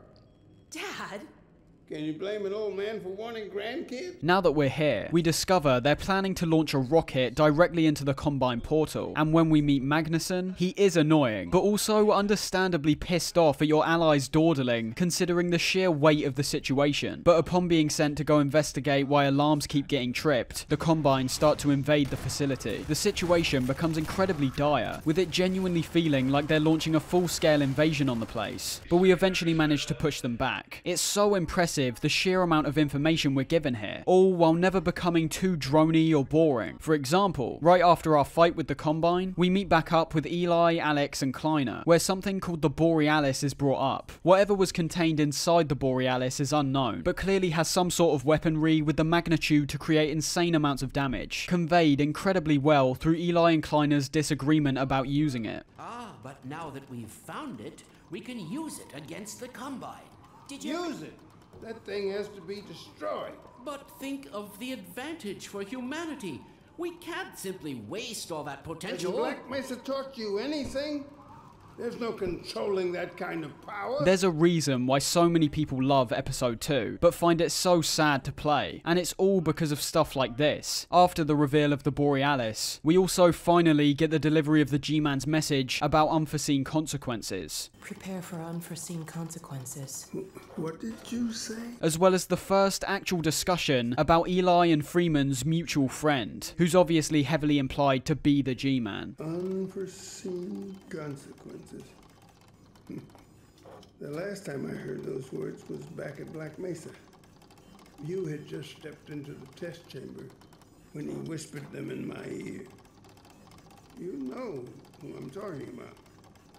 Our mutual friend. Episode 2 was just way too good, that people wanted more. They wanted closure on these sorts of questions. What did the G-Man want with Eli? What's actually inside the Borealis? Are these unforeseen consequences a reference to episode 2's ending? Or maybe something even bigger? So many questions left up in the air, but I'll talk about my feelings towards that soon. After this moment, we get taken away by Magnuson, warning us about an incoming Strider invasion, and giving us the chance to test out his new invention, the Magnuson device. I don't typically like these kinds of training exercises, but due to the fact that it might be considerably hard for some people to appropriately attach these things to the Striders, some practice is genuinely appreciated. This takes us to the closing segment of episode 2, which is once again just absolutely unbelievable. Your car's been upgraded with Combine detection on your radar, and also a rack where we can place a Magnuson device on the back. This takes us to one large area, with several posts set up holding supplies, and also being where you can acquire fresh Magnuson devices. The idea of taking on a Strider is threatening enough, let alone taking on multiple, and also on top of that, having to deal with hunters which back them up. But the overall functionality of the Magnuson device doesn't make things frustratingly hard, but quite literally perfect in my eyes. The feeling of satisfaction when you just manage to pull off that shot on a Strider is immense, and happens frequently. This section goes on for about 10 to 20 minutes, but even then, I feel like I could have done it for longer. It's just so excellent. It has that rising intensity that we saw in the initial Antlion defense, starting with just a few Striders walking slowly, then having Striders which are much faster and move their heads more wildly, and then right at the end, having multiple Striders coming in from lots of angles. Everything from the sound design, with alarms going off when a Strider's close to base, and obviously the music, to the visuals of these huge Goliaths making their way menacingly forward throughout the landscape. It's just amazing. And if you're like me, by the time you're on the final few Striders, you've entered this absolutely frenzied panic, desperately trying to take these things down as they approach ever closer. It's just such a brilliant segment, and to be honest, makes the Strider encounter at the end of episode 1 look like an absolute joke. And this brings us swiftly to the closing moments of episode 2, and for over 13 years, the closing moments of the entire Half-Life franchise. We of course get congratulated for stopping the Striders, with Alyx also mentioning she's got a helicopter ready to go, presumably for you to ride off into the sunset together. We end up launching the rocket, but as we're about to check out its effect, Eli stops us, warning us that the unforeseen consequences the G-Man referred to could have something to do with the Borealis. But before we can worry about anything like that, we witness the portal being closed, possibly one of the only genuinely positive things to happen in the entire series.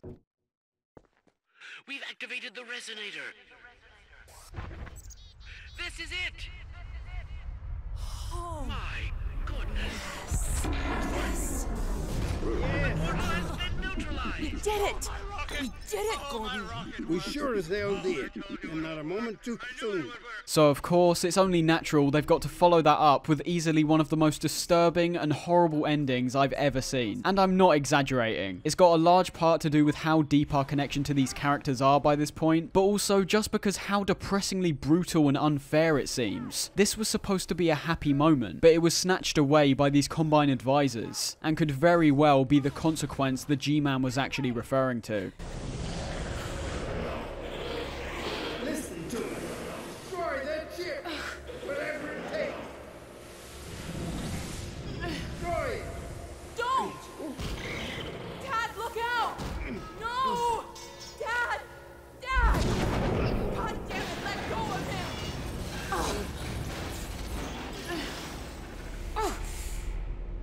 Oh my God! I love you, sweetheart. Close your eyes, honey.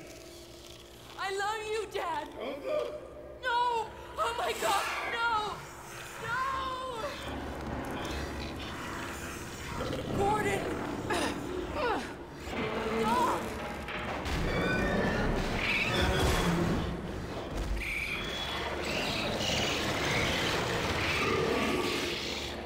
Stop! Dad!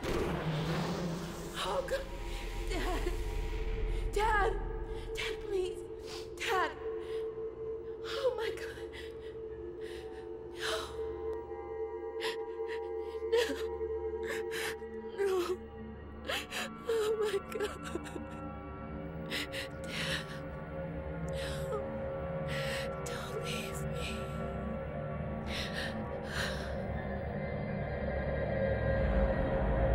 We're saved by Dog, but have no resolution. The game ends right there, with Alyx's crying and the desolate soundtrack closing everything off. You can see why people want Half-Life 3 so badly, but this cliffhanger, in a weird way for me, actually fits really well. There's obviously a lot of unresolved stuff, and a third episode was genuinely in the works, but leaving it on this horrible note is still poignant, even if it wasn't how it was originally supposed to go. Just think about if they only made the first episode. That wouldn't really work, because there's not actually anything intriguing revealed, or anything that's particularly resolved. In episode 2, we're left in a state of absolute shock, and are told that much like what happened at the end of both Half-Life 1 and 2, despite our efforts seeming to make a difference, figures like the G-Man are always 2 steps ahead, and will never let there be a happy ending. That wraps up all 3 parts of Half-Life 2, and as an overall package, it still holds up as one of the finest pieces of gaming media ever created. That atmosphere and story could probably be taken away as my favourite things the game does, with both the base game and episode 1 having a fairly similar atmosphere focused on the destruction of City 17 and the constant feeling of oppression and fascism, whereas episode 2 switches things up big time, with the brighter environments filled with open vistas and green woodlands, reflecting the sense of optimism that permeates throughout most of its runtime. I know people like rankings and tier lists and all that kind of stuff, but I think the experiences are all so wildly different that they aren't really comparable, and I mean from the sense that Half-Life 2 was clearly focused on aspects like its story and characters, whereas Half-Life 1 is more focused on its gameplay. And I'm really sorry if this disappoints, but I'm only going to talk very briefly about Half-Life Alyx. Despite it being the incredible and unexpected return to the Half-Life franchise, it came in the form of virtual reality, annoying a lot of people, including myself. It's not just insanely restrictive, forcing you to buy a VR headset, and most preferably the Valve Index, which costs £919 on Steam. The price for an experimental piece of software like this is ridiculous. This is becoming more of a commentary on VR, but just follow me here. People have frequently been tricked by marketing to associate the VR we currently have to something on the level of the Matrix, and that's just a gross exaggeration. If you try VR for the first time, you're gonna be enamored. This is the first time we've ever had this level of interactivity, not just in gaming, but also other forms of media like film and TV. You can totally understand why Valve would be so excited by the prospect of VR, as it fits right into their model of being innovators. But it's primarily the cost of all these devices, which after buying both the PSVR and Oculus Quest 2, as well as the physical effects, which will always make VR restrictive, even if you can afford it. Now I'm someone who's not even particularly prone to motion sickness, but using VR for an extended period of time, which for me is anywhere over 40 minutes, definitely takes its toll. Remember, this is all personal, so the effects I say here may or may not be felt by you. I'm just using myself as an example of why I think VR in the current state it's in will never reach a mass audience. Sickness and nausea is one thing, but having to physically create a large space to play in, which for a lot of people just won't be possible, is the first annoyance. Then, after you've got your play zone, depending on what headset you've got, the setup might be easier or harder. The Quest 2, for instance, is just plug and play, which is awesome, but the Index requires you to set up all kinds of sensors around your room, which for someone like me who's playing in their bedroom just sounds like a nightmare. Then, as opposed to just chilling at your computer and playing a game, you've got to put this hefty piece of gear over your head, which will inevitably heat up, make you sweaty, most likely fog up the lenses, and you've got to deal with all of that while trying to enjoy the game and not vomit your lungs up. It's so niche, and for me, I've really got to be in the right mindset to enjoy it, because in most cases, the second I even think about putting the headset on, I start getting annoyed. You've got to realise, I really want to like VR. You don't buy a £300 device to hate it. The possibilities it brings are really exciting, and I think with Half-Life Alyx, Valve is once again pushing the medium forward and creating an experience that will be both replicated and expanded on in the future. The graphics are excellent, the physics are realistic, even just doodling on a window with some pens or testing out items' center of gravity could keep someone interested for ages. I've completed Alyx once, but because I've only got limited footage due to OBS slowing up the game, and also the potential biases I might have made against the game solely due to the VR interface, I refuse to discuss this game any deeper. To sum up though, I started off impressed by the software, thought the gameplay was incredibly immersive, if a bit outdated in relation to the multi-tool puzzles, and although I didn't find the story as gripping as either of the two previous games, the revelation at the end, which I won't spoil, is somewhat unbelievable, and keeps our hopes up for another entry in the near future. So, we've reached the end of the first part of our Valve retrospective,